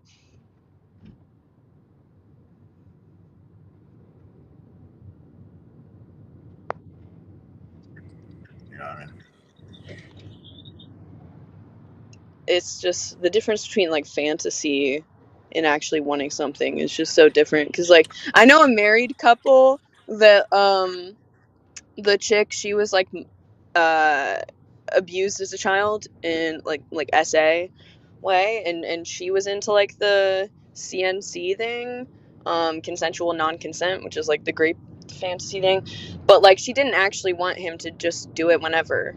Like it was like pre-written, like authorized consent to like you can do it like at these times or whatever. It's like she actually did want it. Like that's the difference between like really genuinely wanting it versus not wanting it. That is a broken woman. What the fuck are we? No, yeah, no, I mean, I do agree with you. They're pretty messed up. They're like this super like Christian couple too. Oh my god. Yeah. And then like there be bitches writing these letters to niggas in jail, like fucking niggas like Ted Bundy and shit. It's like, bro, why do we expect to respect these women when they don't even want to respect themselves? They actually conduct themselves like they want to get abused. It's actually kind of fucking weird. You know what I mean? Damn. No, but the reason why I was talking about that whole great fantasy is because I had a female that I worked with at one time told me she literally wanted a guy to freaking ski mask up and freaking do the whole break in her house and do this shit. And this ain't just one. This is one that I was close with that actually told me this shit. And I was like, what? Are you kidding me? She's like, yeah, I just think it'd be hot. I'm like, what? Dude, people have the most insane, like, bizarre fantasy. I'm so vanilla. Like, I don't understand people that, like, need to do all that. Well, I mean, it's like people with foot fetishes. That shit boggles my mind, but they have it. You know what's crazy that I found out today? Is that there's a, am I allowed to say Nazi here? I just said it. I'm not so. monetized yet, so I guess so. There's a Nazi furry community in Seattle, and like they surprise have. So yeah, my friend is like a total whore, and he's like seeing this like non-binary chick right now who's all into like the Seattle sex scene, and she was telling him that there's like this Nazi furry community, and they actually have sex with animals. I was like, what? Like, that legitimately illegal. And she was like, is that on the table or off the table for you? I think EAE's just as unhinged as Imperius is. What? I think EAE's pretty based, I feel. I mean, he wants you to strap up and get Ruby and Low on this little trip. So it's pretty unhinged. Dude, yeah, those comments have got us. I don't know. I think we agreed that we'd like hold hands for him, I guess. You like ring around the rosy or something. Universal, you're muted. Oh. Yeah, it's probably good that I was. Yeah, that's crazy. I was like, I wasn't even gonna do all that, but I sent Lo a screenshot of him saying like, you have to hold hands or I'm gonna unsubscribe, and she was like, all right, the least we can do is that for him. Okay, honest question. Do we all not see, though, the chaos that we're balancing this tight line? He's saying women in general want men to know that they want to be raped, but at the same time don't want to be raped. And to know that line, where it is exactly at that moment. And if you don't go over that line, you're not really sexually gratifying them. And if you do, you're an evil person. So again, this is what I'm trying to say. Don't listen to what they say. If you're going to grape them, not. Who cares? They're going to like it or not either way. Well, This is it's what the I'm trying. communication prior to like There's setting no like the BDSM dynamic. But that's my point, ma'am. Do you understand? Like, do I have to bring up all the articles that say, I loved my rapist? I had my rapist child. I married my rapist. Those sound like some psycho, No, very that is a disturbed vast women. majority of women who get raped. Vast majority? Yes. Do you want to know how many grapes are not identified and not reported because the woman feels that they fall for the guy? Have you ever talked? Have you ever actually? Do you just spend your days like I spend my days this? reading, ma'am. Like, but specifically about this? About everything, ma'am. You I seem try to know a little particularly bit about passionate everything and a lot about a few things. And you said I'm going to become an expert on defending why women want to be great. No, I just know women. I fucked so many and I've been around so many. I know you better than you know you. But you're reading articles Ava, I about know it. you better than you know you. I can make you happy I'm better sure. than you yourself can make you happy. There's honestly nothing I desire more than the faceless troll online. You don't know what you desire. That's the entire point. Mm-hmm. You're a woman. You don't know what you desire from one minute to the next. You're just flouncing through the fields. Women are like deer. They're not thinking. They're not doing. They're just like nibbling on. I'll take it. Yeah, exactly. They're just nibbling on grass, flouncing around from one moment to the next. They're not thinking. Like, I can guarantee you, a woman, no time during the day is a woman thinking that a single solar flare that occurs, every couple hundred years that we're on due for, would send us back to the Stone Age. Mm-hmm. Don't think about that. They're not sitting there. They're thinking about, oh my God, who's gossiping online? What celebrities? Oh my God, my friends are fucking each other. Oh my God, did you hear about this? Their entire life is about fucking, but they don't want you to notice it. Their entire interest of who's fucking who, who's talking about who, what celebrities are fucking who's fucking who. Their entire life is a sex object. But you guys aren't balls enough to just go, shut the fuck up, you sex object. Suck my dick. I think you're right that there's definitely women like that. Every woman's you're like reducing the complexity and just seeing that part. So let me ask you, why aren't you with any of your exes? I actually kind of am right now. Okay, so you went back again. So you went back to a guy you hated and went back to him. So you went back I don't to a guy you know. hated. We broke up, but we still are living Exactly. together. He probably treats you like shit. So again, like you don't no, give a shit. it was. You don't give a shit about you. it. You And can that's what say you that like. if you want, but I know, because I don't give a shit about women and they never leave. So like that the whole point is a woman is so self-absorbed that she can't accept that she's the one that ended a relationship or was the fault of the end of a relationship. They have to be able to blame it on you. Only once they can blame it on a man will they leave. Okay? It's not that hard. Okay. Not that hard, man. You get it, stupid girl? Yep. Exactly. I know women better than they know themselves. How can a woman possibly know themselves when they can't even understand? Okay, let me explain something to you, Ava. I have so many women friends that you know how many women that I've heard during. I think that you should start teaching like. I don't want to teach anyone. I want men to fail. Do a women's history. No, I want men to fail. That means less competition. Less competition for me. More people getting out of my way. I'm fine with the way things are. Damn, I'm fine that's with a feminism. selfish way. No, it's not. I'm fine with feminism. Let the weak die off. I don't care. This is just another form of natural selection. We are overpopulated, ladies and gentlemen. And Can I ask you overpopulated with the something? stupid. Can I ask you something? Sure. When is like the last time that you've gotten in a debate or a conversation with somebody and like had your mind changed? Has that ever happened? Because I am logic itself, ma'am. You can refer to me as the voice of Pierce, God I have himself. a serious question for you. Would you consider yourself to be a sociopath? And be honest. No, I'm a narcissist. Because You as think much you're as I just would a want to narcissist? eliminate That's everybody, it. At least he you're a admits it. sociopath? No, because it's, again, as much like Grit has said on his show, I would love to go around and just nuke the world if I could. But God, this, like I said before, the superior intellect has said I don't get to do that. So as much as my wishes and my preferences, and I would like for things to be this way, I'm restricted. I'm restricted from being a sociopath and hurt and ending people's lives and doing things like that. That's probably the only thing that. Yes, that's the only thing. That's the only thing stopping anybody. I'm glad you admit it. So, Yeah. but because A moral deep down you have a obligation. disregard for social norms and laws. But you being a Catholic is the one thing that's preventing you from being a Well, I know. I just submit to ultimate power. Holy I submit shit. to ultimate power. I'm powerful enough, but when I walk into a Catholic church that takes a couple $1 billion to build, I'm seeing the knowledge of eternity. I'm standing on the shoulders of giants. I'm only here because of their fundamentals. What was he? He was the cornerstone, which was discarded, correct? Mm-hmm.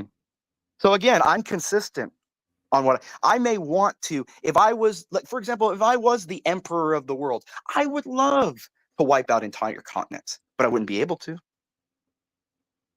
Can't do it. Shit. Can't do it. That's fascinating. The one thing that's preventing you from being a full-blown sociopath is your religion. Well, yeah, that's what most of. I mean, I'm surprised you actually, because do you actually think that you're a narcissist, or are you just like saying that? No, he's a legit narcissist. He's not lying. No, I'm not. No, if you look at the criteria, question he's is fucking this. checking every box. Yeah, but my question is this: genuinely, what other reason do you have to not be one? If you were self-interested, you would be a sociopath.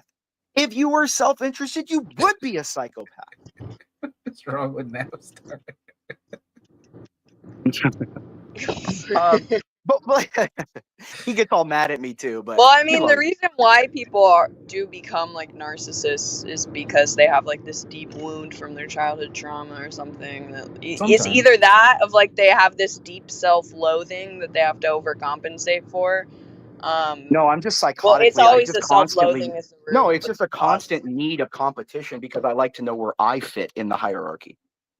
That's not what DSM yes, says. I constantly want to compete to know where I fit, so I have an understanding of where I am. Believe it or not, you genetically, genuinely just don't like competing, man. Yeah, disposition towards it. I mean, but like I like to know. I like to know. Well, that's what you tell yourself, but that's not actually. Ma'am, I don't compete. I don't pick on the little man. I like to pick on the bigger man.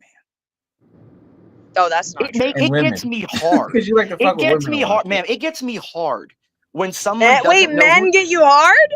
Ma'am, listen to what I'm saying. It gets me hard when someone doesn't know who the fuck I am and I ruin their life. Oh God. Okay, man. That's very Catholic. See, that's what you don't understand. Like, ma'am, like it's the pure pleasure of. Did you know what Michael Jordan and Kobe Bryant used to do? You know what Kobe Bryant did to his? There was a guy who he played with about 4 years. Named was Smush Parker. Was his teammate. Has locker right next to him. Now, Kobe never spoke one word to him. And the day that the guy got traded away, he said, "Kobe, hey, are we cool?" Kobe said, "You better have a lot more fucking accolades if you ever look at me and say a fucking word." You don't understand who real competitors are. You don't understand how brutal the fucking world is, man. That's why you're a woman. Okay. That's why you'll never compete at the highest levels. I don't care which woman. I don't care if it's Hillary. I don't think you will. Yeah, ma'am. I already do. I don't think any of us will. I'm in the higher end of sociostratosphere, ma'am. That's the difference. I have already accomplished all I need to do. So, ma'am, like this is what I'm trying to say. I deferred my enjoyment in the beginning. You know what my grandparents had me do when I was a young kid? Reading the Thesaurus, reading the Almanac, reading the Encyclopedia Britannica. You are not raised from a family that goes back 1,000 years. You are nothing. You don't know the burden. You don't know the burdens of what, ma'am, you don't know the burdens of what people with actual lineage have. You're a mutt. Sir, yeah. I have a coat of arms that goes back honestly, to about 1062. I think I'm convinced that you are some sort of savant. No, I'm not. I'm not a savant. No, a savant would be a savant is no. And you are definitely uber successful and of the highest. I don't care what you believe of, ma'am. I could care less. It's actually more beneficial that I send more misdirection so nobody knows who the fuck exactly I am. There's an old saying by Sun Tzu. You probably don't know who that is either. The Art of War. It says, make your plans as dark and impenetrable as the night itself. And when you move, fall like a thunderbolt. You are fucking stupid, ma'am. You don't like, ma'am. See, the difference is since I was a little kid at 7 years old, I was breaking kids' arms in wrestling. In high school, I was beating the shit out of kids in football. Like, ma'am, you just don't understand competition. I love competition. All this is on these panels for me is competition. Every day it reminds me to know that I am on top. Because I can belittle, I crush these people. Ava, go talk to Ben and ask him what I did to him earlier today. Stanley brings up a good point, Imperious. What do you feel like you have left in life to accomplish? Nothing. Just serve God. Like, there's nothing. Like, again, this mortal plane is so fucking. It's so simplistic. My gosh, like if you're looking toward the mortal plane, you're going to be bored pretty quick. Why do sheiks, after they buy all the yachts in the world, after they buy all the cars, have all the women, have all the money, everything, why are they bored? Why do they feel unfulfilled? Thanks for pulling up, Ava. Why does Warren Buffett, why does Steve Jobs, why do Bill Gates, why do all these people, when they realize they're mortal and they're going to die, all of a sudden realize they give their fortunes away? Why did Rockefeller give all his fortunes away and become a Christian? Because it's probably better off with someone else once they're done. So yeah, because the mortal plane is not what you're going to, that's the wrong game. Yeah.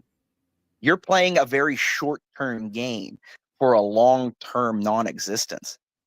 If you're playing to accomplish in this small plane of existence, you are losing the foresight of a much larger existence that we are. Episcopalians are stupid. Oh, Lord. Just like all Protestants are stupid.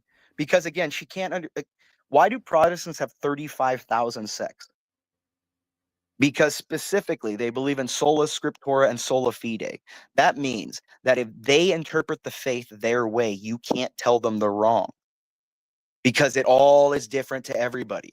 That's why they just go, okay, you're not wrong. Go start your own church.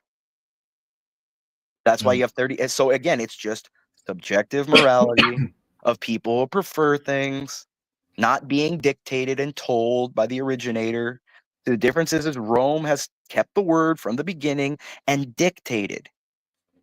It's a dictation. It's, what did he say? Peter, you are given the kingdom of heaven, the keys to heaven. What is loosened on earth will be loosened on heaven. That means what you allow here will be allowed in heaven. What you forgive here will be forgiven in heaven. So that means all determination of morality, all determination is encompassed in the Roman Catholic Church. Because God himself dictated it in such ways. The creator of all existence, the abstract itself, the logos itself. And so until someone can explain to me the logical presupposition of how you can argue with existence itself, you can't change my mind or prove to me anything. Unless God is literally going to come to as Jesus Christ himself and say, I'm changing what I said. Why would I deviate from perfection? That's like me saying, okay, it's like Michael Jordan saying, okay, I'm not going to be Michael Jordan anymore. I'm just going to feel like cutting my legs off and playing basketball. This is what I'm saying. I may seem harsh, but we're in a world that needs harshness. We're much too weak and fragile. I actually agree with that point. I think that we've gotten way too soft, and that's why we have all the issues we have. Things are too PC. People are too offended by any damn thing that happens or doesn't happen. I think that we do need a level of harshness, and I think we need to bring back some shame as well. Well, yeah, and again, EEA saying matter is neither created nor destroyed. Energy is neither created nor destroyed. How does he?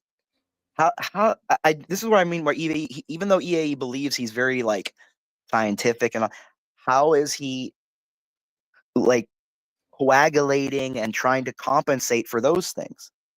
That matter is neither created nor destroyed, and energy is neither created nor destroyed. These are the laws of thermodynamics. So if he's saying that we don't live forever, where does the energy go? I don't know. Energy and matter is neither created nor destroyed. Where does it go? I don't know. Are you familiar with the book Tell Me What You Want, The Science of Sexual Desire and How We Can Help You Improve Your Sex Life? No, I don't read books on pornography. I mean, that's a pornography book. Again, to me, like sex, there's no need for anything other than just bend the chick over, pound it out, get it over with.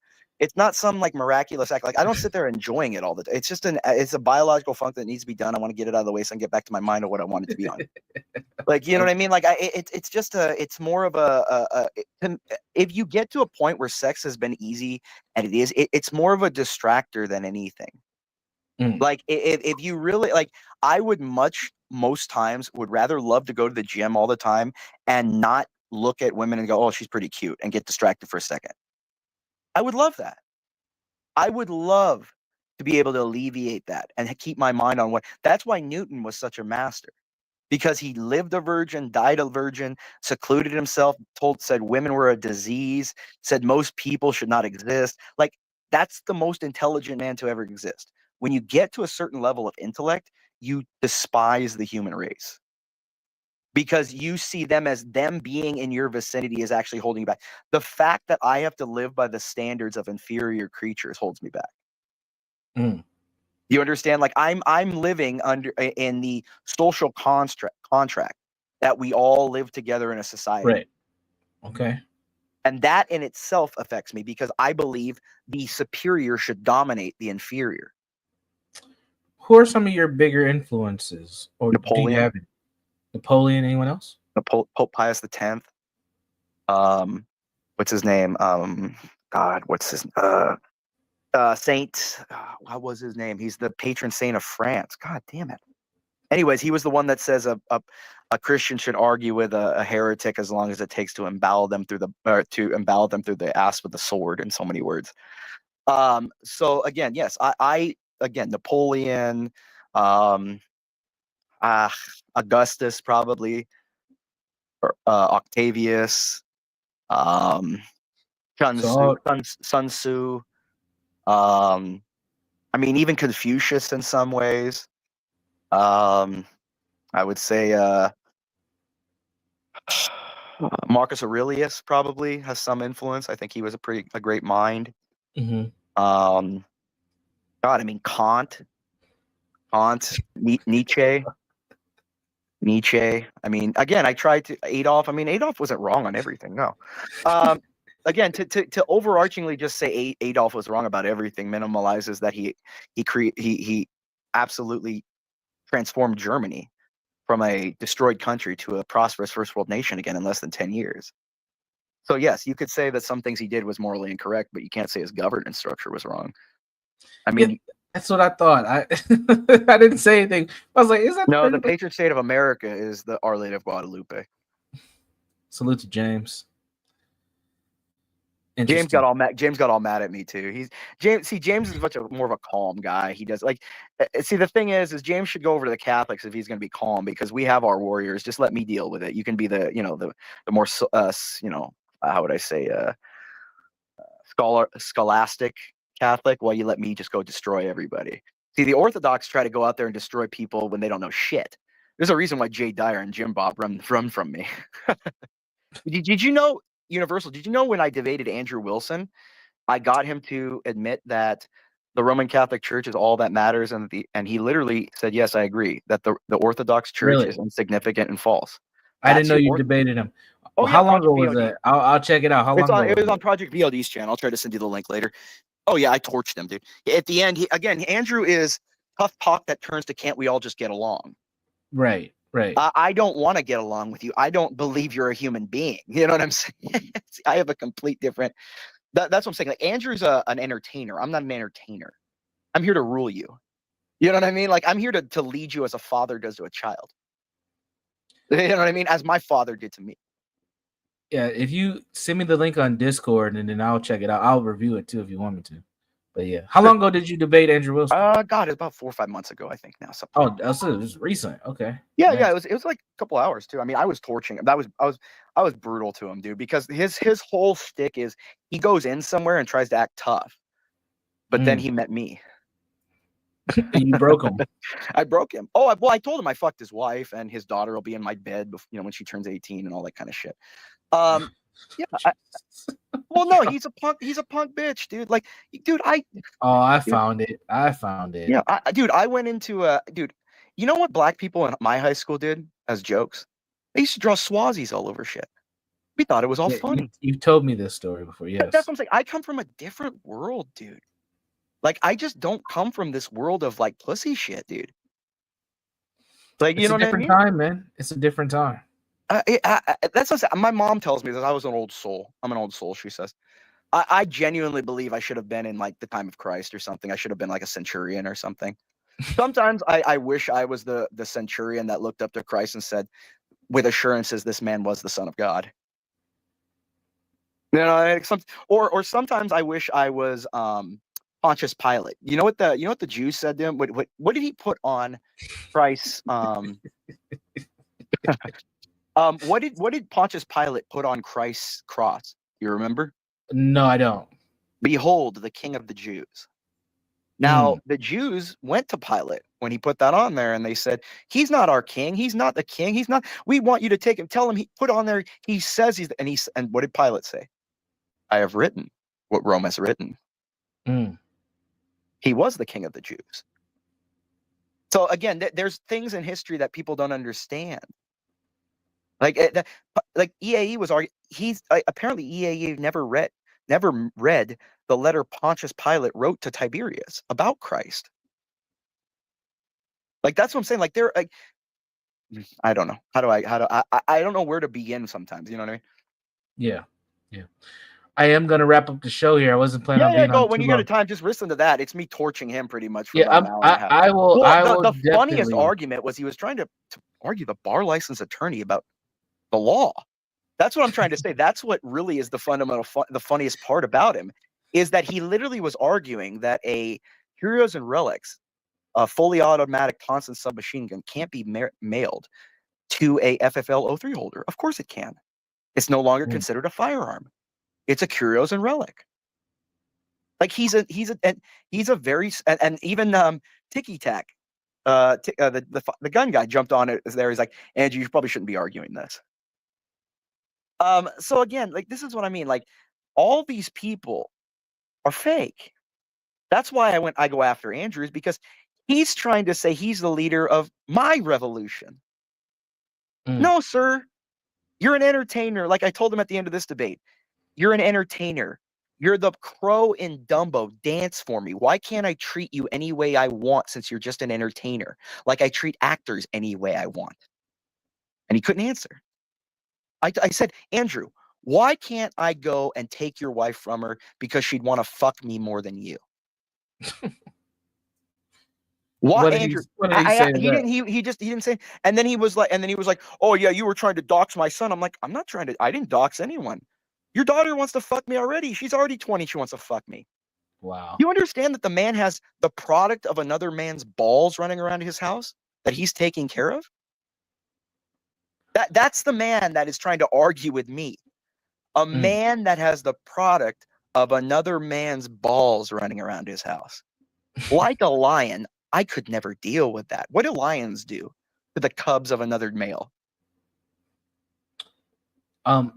Stanley in the chat wants to know, have you read this book, Zealot, by Reza Aslan? Aslan, yeah. But yes, I know he was a zealot.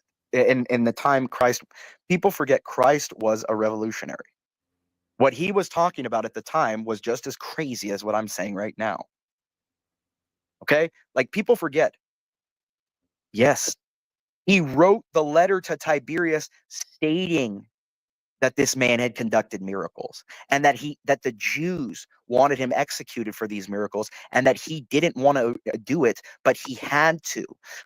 Do you know why Tiberius was removed from his position as governor? Because of what he did with Christ. Rome cannot be pressured or second-guessed by any human being. And Rome was pressured and second-guessed by the Jewish people to execute him. Pilate failed. Pilate failed Tiberius by showing that Rome was not the ultimate civic governance voice. That Tiberius was pushed around by lowly Jews to execute a man which Rome had originally designated as innocent. Pilate suffered that. That's why he went and killed himself. He was exiled and he killed himself. Like, this is what I'm saying. Like, history is a fascinating thing. Yes, he did. He did write about. Do you want me to? I will. Jesus fuck. I even posted the link to the damn letter. Like, Josephus wrote about Christ. Like, do people think that, like, the Jewish people, who were the most scholarly, historicity focused people at that time, were just not going to record everything that was going on? Like, the Jewish religion was about making sure everything was written down and documented. Like, this is what I mean. It's just, this is why I get frustrated, because it's very hard, very, very hard to argue with people that just don't know. You know what I mean, Universal? Here, let me get the link. Here, I'll show you the link to Pilate's letter. Drop it up. I got like 10 minutes, so we can cover it.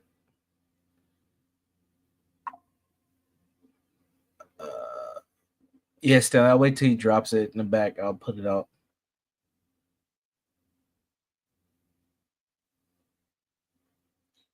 Any questions for Imperius, drop them in the chat. We'll be sure to ask him. We'll be sure to ask him before we wrap up. I'm fascinated. Technically, this was an open panel. I just had a topic to kind of get us started. Believe it or not, this, in a roundabout way, does still connect back to mind viruses, which leads to a question. Maybe this is a future show. Is religion a mind virus? Is religion a mind virus? It definitely leads to cultural clashes for sure. And there it is in the back. Just bring it up. Bring up the link. Gotcha. All right, so here it is. Let's see. How much of it let us go for here? Man, I don't have my freaking academic login on this computer. Otherwise, I'll be able to get this JSTOR without a problem. No, it talks about that there was a letter found around Liverpool. Okay, that they originally thought it was fake, but it was actually, historians have discovered that it was actually an accurate letter by Pilate to Tiberius. Okay.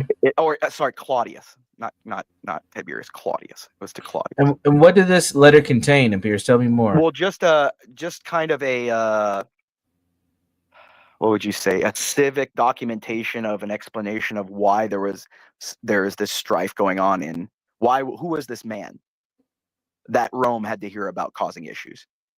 Mm-hmm. That's what it was about. Who was this man? And the governors were obligated to report to the emperor any kind of disturbances. Have you ever seen the it was a novel, but they also made a television series of I Claudius? You ever seen that? No, I haven't. The book was published it's like the 1930s, I think, but they had maybe a 10-part made for TV television series, I think in the 70s or 80s, called I Claudius. It's pretty good. You might find it interesting. It was a mini TV series, 1976. Here it is. I Claudius. I wonder, they didn't address this letter. I forgot, Claudius is Tiberius. He took the name Tiberius when he became emperor. Right. Just like Octavian became Augustus. Right. So there's the series I'm talking about. Salute to John. John, you always coming in at the end, man. I'm about to wrap up. John's terrified of me too. Because because John's terrified me because I torched that little coon that he has as his co-host, that little dude that simps over women more than anyone. What's that truck driver coon's name? What is his name again? Oh, you're talking about my guy, HB2N. Dude, that guy is the biggest simp I've ever heard in my life. Like, that guy, honestly, that guy's the biggest. Like, dude, what kind of a black man? This is what I'm saying. What kind of black men are so scared of white guys? I mean, yes, I'm a scary dude. I beat the shit out of black people in my life, but What is he scared? I mean, why are like what happened? Like John, John got really angry. He was like, "Oh, John's never been to Florida with like guys rolling around on like level 4 plates with like white phosphorus and like all that. Like John thought like that down here we kind of deal. Like he was like, you don't know how tough these niggas are. That I'm like, what? Like, dude, John, like, do you understand that like everyone that I know within like a 20-mile radius has like 6.5 Creedmoors, 50 BMGs, things like that. Like these guys that go into these gang cultures where they jump out of their little cars with like their 9mm and stuff.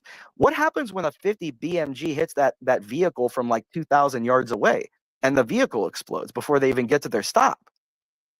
Like, you know what I mean? Like, I don't ever know. I mean, geez, just even a 6.5 Creedmoor has the velocity you could take out. I mean, a Lapua for sure. I mean, I prefer a Lapua round, a 338 round.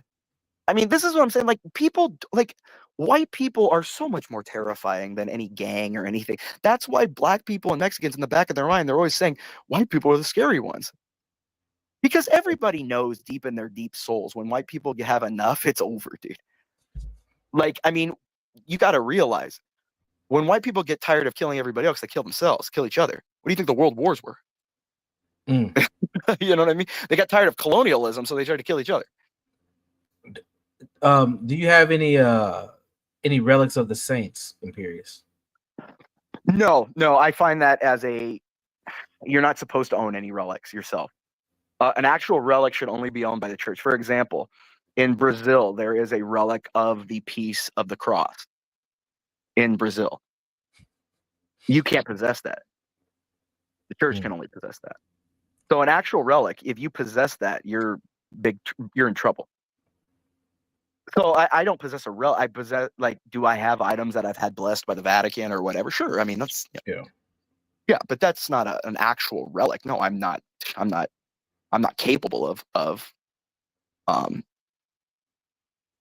I like literally I'm not worthy to possess something like that.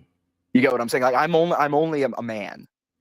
Yeah. You know what I mean? I'm but a man. The church is eternity. I am but a man. You get what I'm saying? So I can't possess something like that. Gotcha. You know, John said my rants aren't hard. It's that people just don't like hearing it. Sure. Like they're not hard.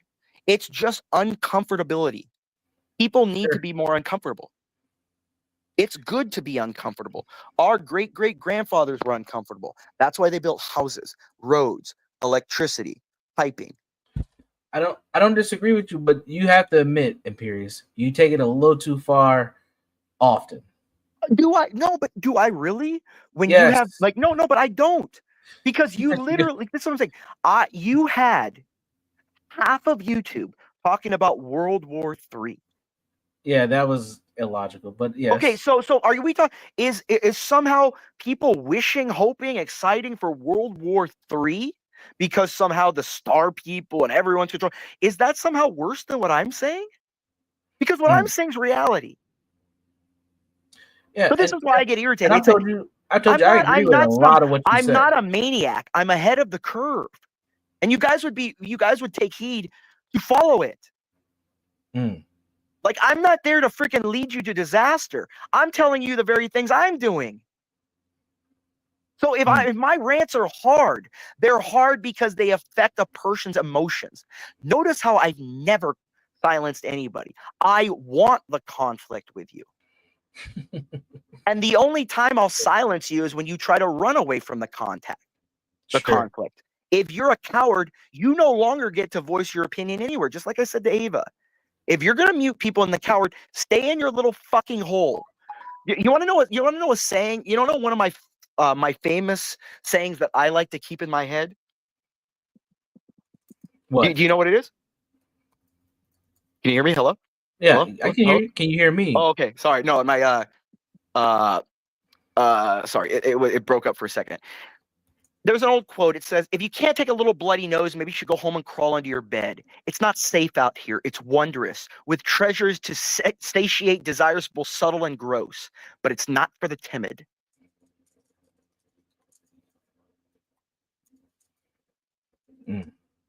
It's not for the timid. Veni vidi vici. I came, I saw, I conquered. That's the difference. I'm not here to make... People have said shit to me my entire life I don't like. You get over it. You live with it. Sometimes you got to take your medicine. Like that's like rants more palatable. John, my rants are not trying to be palatable to 65 IQ people. Like nothing is going to change inferior objects. And EAE, I've beaten up people on the mat that are bigger than that. EAE, oftentimes size means you have longer limbs, which means they can be torn off.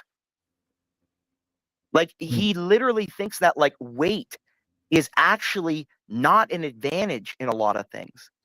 Weight means you have a higher degree of lactic acid.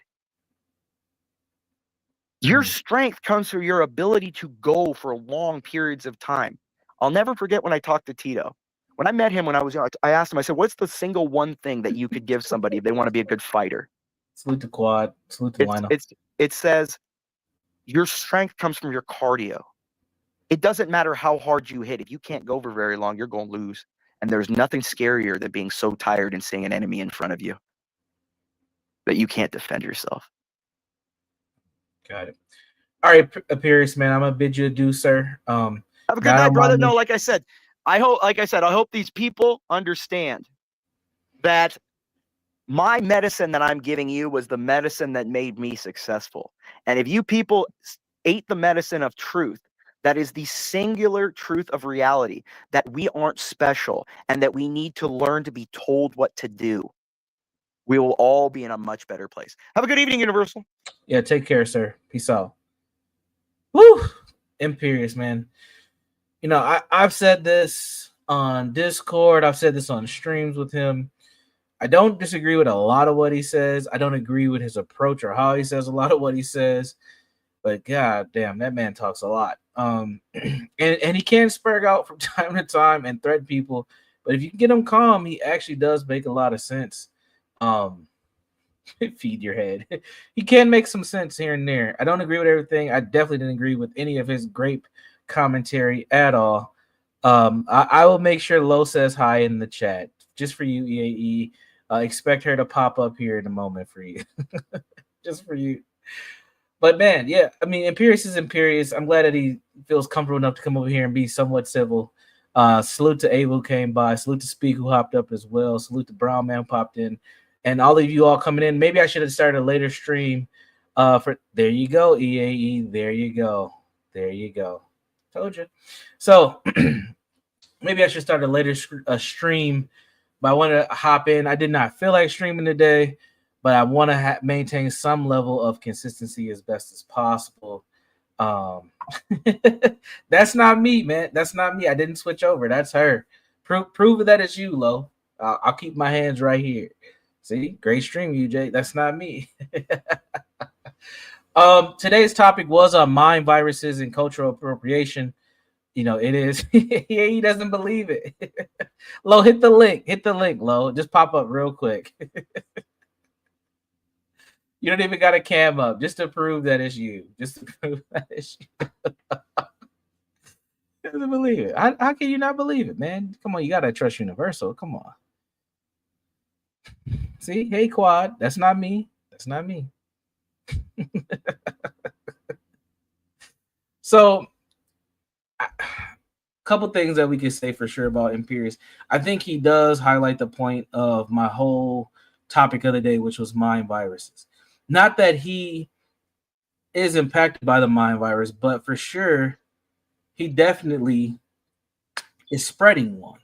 And when you say things like grape is okay and all women want it, like that's toxic, bro. You can't say shit like that. And you shouldn't even be believing shit like that.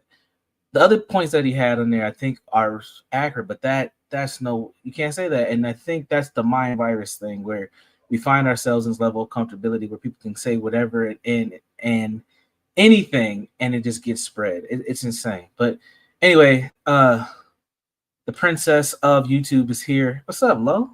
Hey, UJ, what's up with you? Nothing. They think that I'm capping. They don't think that you're here. EAE wants to see you. You know, I've been watching for like the last hour and a half. I just am with the family and shit right now. So yeah, salute to the family. Salute to the family. But you're doing but good. no, I think you did an amazing stream tonight. I'm glad to see you, up and at 'em. I don't really have anything to say about, nothing else really besides that. But I'm just glad to see you streaming and stuff. And salute to your chat, you guys. Make sure you're hitting the like for Brandon Jones. See, yeah. But I do appreciate you and Pierce. I know you're still here. I like that you can calm down and articulate yourself, and you do make a lot of good points. There's some things that you do make people extremely uncomfortable, and I agree. People do need to be uncomfortable in order to learn and grow. But sometimes I think you push on the gas a little too hard, a little too far, and that is crazy. I think that's crazy. But anywho, I'm getting ready to wrap up. Lo, do you want to shout out your channel? I mean, you're a bigger YouTuber than me at this point.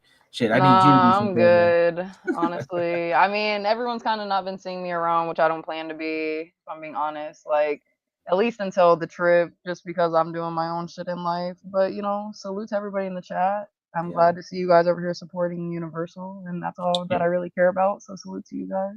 Yeah, salute. All right, folks, I'm going to wrap it up. I'll be back soon. I'm going to do some 4th of July content. We might follow up on this conversation. I had some more video clips that I wanted to dissect.